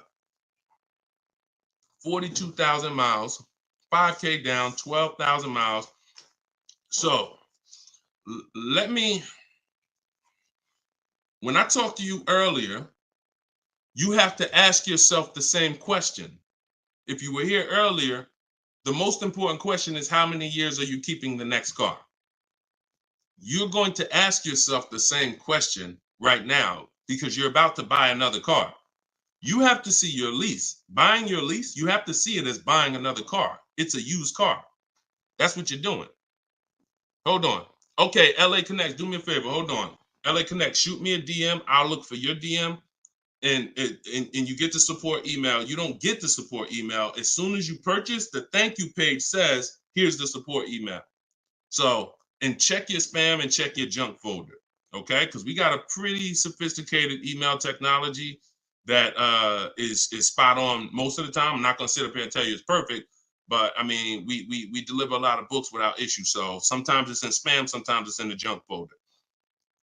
Okay, so that's how you have to see buying your lease. You're buying a used car.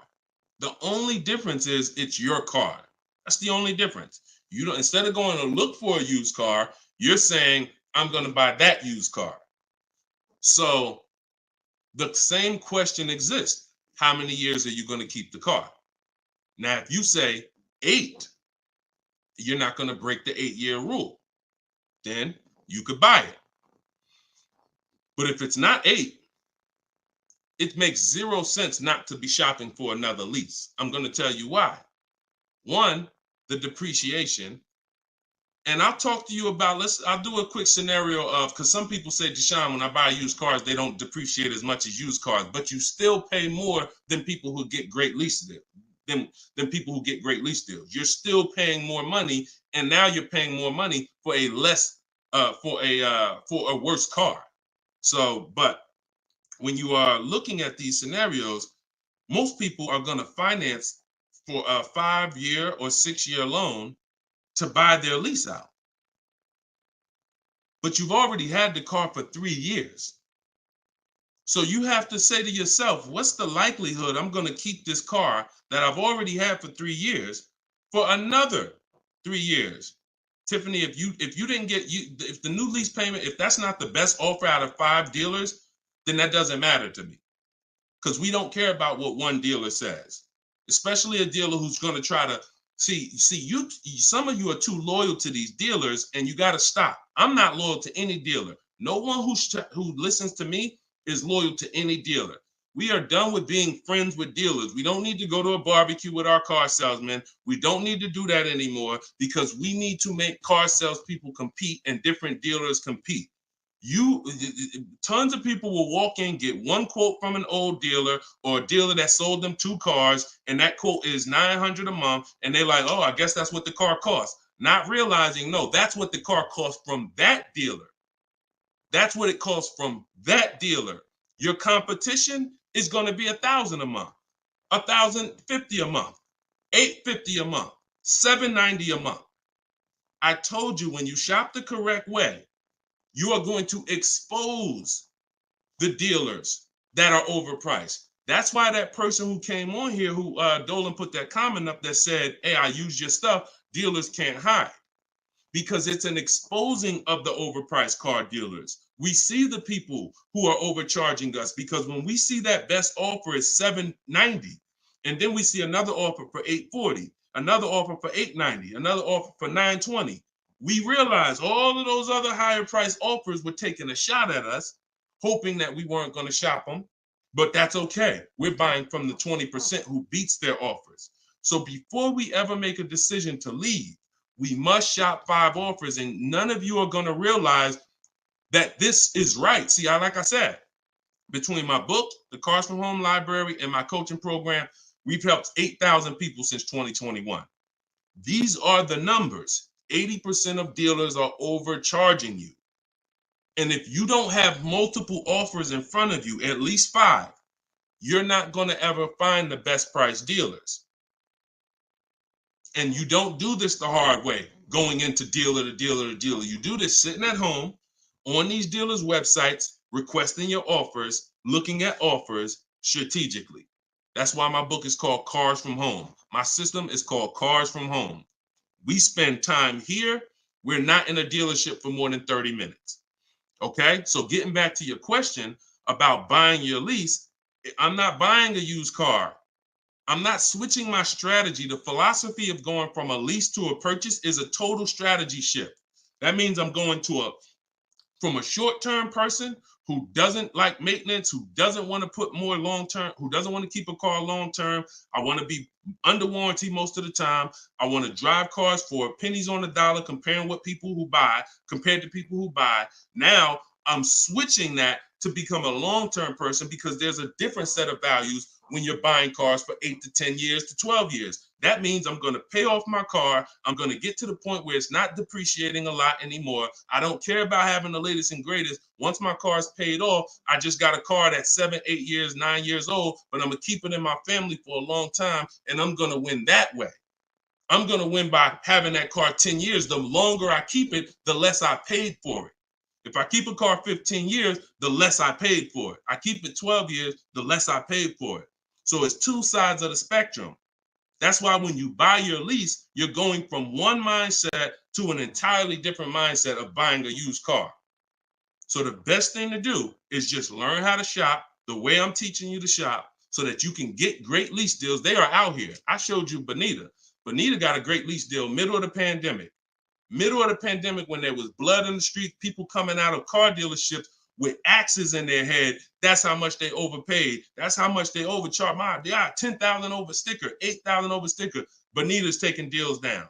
We've been doing this, but the only way you're going to get great deals is to stop shopping the way they want you to shop and start shopping the way you should shop, which is being in control, making people bid for your business. And you're going to get entirely different results. You're going to realize, dang, these dealers have been overcharging me. That's perfect. That's perfect. All right, go ahead, Dolan. Shoot the next one up. We got a couple more minutes. Try to get through as many as possible. All right, this one's from Instagram. I'm reaching out to dealers. Point. I'm ready to compare price. I don't know what to say. You don't talk. If you're doing it my way, you should be on their email. Now, if you're doing it the manual way, which I'm not even going to teach anymore. I used to say on some of the older broadcasts, I would say call, talk to a sales manager. But I want to do it by email. We go to a dealer's website, we use the contact tab, we tell them what we want, and then we're having conversations from there. Now we do that. We do that with 25 dealers. We always get a separate email. These are the little things that we must do to make our in my book, in everything I teach. It's for a reason. We get a separate email. We get a Google Voice phone number because we're not talking to people. If we're talking to anybody, we're talking to sales managers. We are not talking to salespeople unless we're setting up a test drive. And even that, there's a way we do it. We want to talk to the most experienced salesperson. We want to talk to the person who has a great history, who everybody loves. We want to talk to the person because the wrong salesperson won't even have the car ready for you when you get there to test drive. New salesperson just started. He over there, thinking about how he'll just, so we got to even act for the right salesperson to set up a test drive. But we're not talking. See, when you're not talking, you can stay out of emotion. Even the first time you use my stuff and you start using my scripts and my templates, you're still going to be a little emotional, unless you're just, some of you have a very like stoic personality. Some of you have a very, whether it's military or whether it's just your natural personality, you don't get emotionally involved. This is what you need to be. And some of you who are emotional, you're going to see there's no reason for me to be emotional anymore using this. I'm at home, I'm in control, I'm making people bid, and I'm not talking to people where they can get me emotional and I can say something that's going to hurt me or cost me money. So we are doing all of this online through their website, letting them know what we want, requesting our offers. And like I said, we do something called the 25-to-5 strategy, where we're connecting with 25 dealers online to get 5 quotes. That's how we shop for new cars and leases, not used cars, new cars and leases. So you shouldn't be talking saying, I don't know what to say. You are reaching out to them. First thing we're going to do is let them know what we want. After we confirm the dealer has what we want, then we're going to request our quote and our offer. So that is what, and if you are shopping for a purchase, then we're requesting an all-in quote. We're requesting an total, all fees, everything included. And if we're shopping for a lease, I talked about earlier how we get our lease quotes and how the format that we have when we're shopping for our lease quote.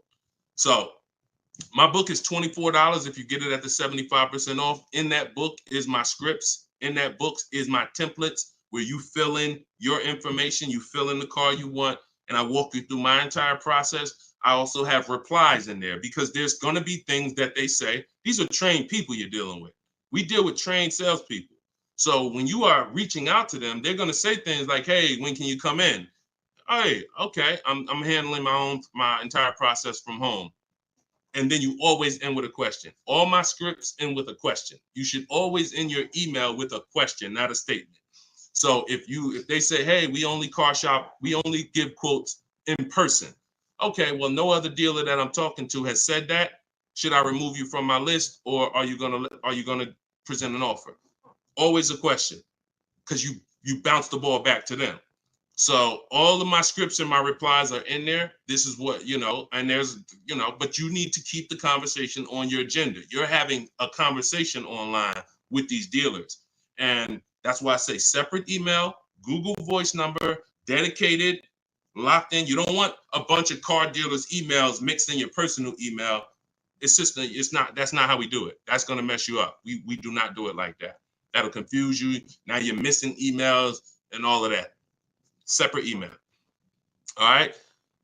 Go ahead. Denise is asking, can you answer my question? I want to know if I have options. Can you find Denise's question from TikTok? TikTok, Dolan? You see Denise's question? Give her a second. Thoughts on, while you do that, I'm going to enter this thoughts on leasing a Tesla. There's no price negotiation. There's no price negotiation. So there's no reason to get bids. You can't get bids on Tesla. Keep that up. I'm gonna get to that right after this. This is a short answer. What you need to do when you're leasing a Tesla is total out of pocket, first month payment, 12,000 miles per year. Divide the monthly payment into the MSRP, like I said. And if it's over 1.5%, you're paying too much for a car you're giving back. So we still need to know if the lease deal's good. Doesn't matter. Even if it's no negotiations. Plenty of people out there that got bad lease programs that are dependent on people who don't know what a bad lease program is to come in and lease the car. And until we stop leasing those cars at these bad lease programs, when we stop, that's when they'll change. All right. It's always a buyer's market for us. Go ahead. All right. So this one's from Denise. I have a Jag and need to downsize. I'm retired and upside down 14,000.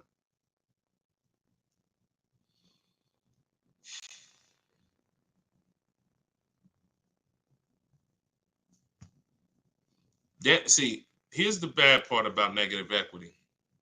The damage is done. I wish I was the person who could, give back. A lot of what I'm talking to y'all about is I'm shouting from the hills and warning you. It's up to you to take the warning. But in this particular case, with negative equity, the damage is done. Now, how do we get out of it? It's only two ways. I talked to you about that earlier. Now, in your particular case, now there's a third way. It involves the car. If the car is totaled or stolen and you don't recover it and you have gap insurance, then the car is. So I have to. I can't say there's not another way, but we can't plan on that. That's insurance fraud. So in the case of what's legal and ethical, you can only sell a car or trade into or replace it with another car. And in the case of negative equity, if you can't sell the car, pay the difference, go to YouTube. After this, I spent probably 8 to 10 minutes talking about how to get out of negative equity. There's 3 ways. 2 of them lead to a new car, 1 of them doesn't. If you can't use one of the 2 ways, which is paying the difference between what you owe and the highest bidder, then you have to transfer that to another car, in which case you have $14,000. What's your car payment? How much is your car payment?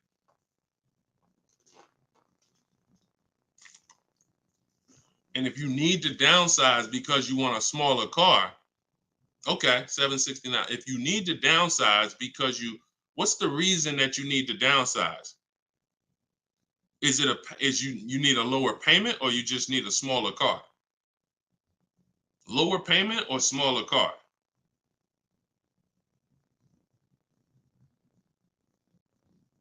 Sometimes I need to ask more questions. This is why, we go, I have 3 things I created: the Cards from Home book, and the video library, and coaching. In particular cases, I need to ask more questions before we could give a custom answer. Lower payment. So you got to look at it like this. Most people should be transferring negative equity into a lease. Now, once you actually bring 14,000 over, and your negative equity amount should always be based on you getting the offers. It shouldn't be based on what you think or what a dealer told you the car is worth. So that's one thing. Let's start there. Equity assessment, you need to rewatch the show. You need to see that segment. If you have my book, you need to follow the segment on the equity assessment to find out what your real negative equity is. That is on a 39-month lease, bringing that over, you're talking about $14,000. That right there is $358 a month. You know what you possibly could do? Try listing the car on Swap a Lease. Now, if that payment is good for the car, let me see. Did we? You got a Jag. Depends on if $769 a month. Now watch this. If $769 a month is a good payment for that vehicle, then you can list it on Swap a Lease, and then you could have someone take over the payment. But it got to be a good deal. If they could go out and they could get a $600 payment on that same vehicle, then they're not going to take it over. So this is another option for you to consider. Now, if it might even be advantageous to you to list that car and contribute some. You might say, all right, I'll pay $100 and all right, my payment's $769, I'll pay $100 and somebody take it over for $669. Whatever you need to list it for to get out of it, to have someone take it over, may be advantageous to do until the lease ends. And then you go and get yourself a very inexpensive car that you can qualify for, because if you have someone take over the lease till the end, you could probably go get yourself something, lower payment, but that car coming into the deal, you're going nowhere, because $14,000, unless you got cash. If you got some cash, then yes, cash can solve all things. Get the offers, follow the equity assessment. You might pay the difference or transfer it over. You can't transfer it over because, like I just said, your negative equity alone is $350 a month. And that's without the interest that's going to be. It's probably going to be about $380 a month. So what's the note? Yeah, so that's what you should consider. List the vehicle on Swap a Lease and see if somebody's willing to take it over. And if nobody's, okay, no problem. That's what you do. That's what you don't have that kind of money to contribute. $14K is a lot to be able to contribute. So so what you should do is do that. If you could get somebody, if no one takes it over for $769, then offer to contribute some money towards the deal every month. Now, if you, no matter what, and then what you're gonna do is you're gonna go and probably, you're going to ask yourself the most important question for your replacement car. If you're not keeping 8 years, you should be looking to lease the next car and get yourself an inexpensive lease. If you are keeping it more than 8 years, then you can buy. But you're just going to use the same process. But you got to get rid of that car first. And I think with your scenario, that might be the best way to do it. All right. Good question, though. It's good question. Keep us posted. And, that's what we do. Look, we are live at 12 and 3 o'clock p.m. Eastern time, Monday, Tuesday, Thursday, Friday, which means we'll be back in a few for the next segment today. You can come back. We had a lot of questions. We're not always able to get to them, but you can tell your friend. I haven't really announced it because I didn't know when I was going to be live, but now we'll get to the point where we can let you know 12 p.m. Eastern time, 3 p.m. Eastern time. We're live, but we rebroadcast these shows all throughout the day, because people do get a lot of value out of the rebroadcast. But if you want to meet us live, Monday, Tuesday, Thursday, Friday, 12 p.m. and 3 p.m. Eastern time, bring your questions. And if you didn't know, my book, Cars from Home, 7 Steps to Saving Time, Money, and Avoiding Dealerships, is 75% off for 30 minutes, part of our welcome offer. So you can get yours in my TikTok bio or in my Instagram bio, or go to deshonebook.com in the comment section on YouTube or in the comment section on Facebook. Or if you're watching us on TV, you can scan that QR code. But that's what we do here, y'all. We peel back the onion. We make sure you know how to shop strategically. And I want you writing me with deals. I don't want you writing me, showing me your car. Everyone's doing that. Hey, got the new G-Wagon. Got the new BMW. Oh, your boy upgraded. Never talk about what we paid for it, though. I want you writing me saying, Deshone, look at the deal I got. This was the best offer. I made dealer's bid. This was the best used car within 100 miles. I'm driving an hour to go pick it up. When you're driving 45 minutes, an hour to go get your deal, that's when you really know you won. It's not always going to be that way. Sometimes local dealers will win the bid, but sometimes you're driving 45 minutes and you're driving 45 minutes because he's saving you $3,000. So that's what Cars from Home is about. That's what my book is about. You can get your copy instantly, 75% off for 30 minutes. And I'll see y'all on the next show. God bless.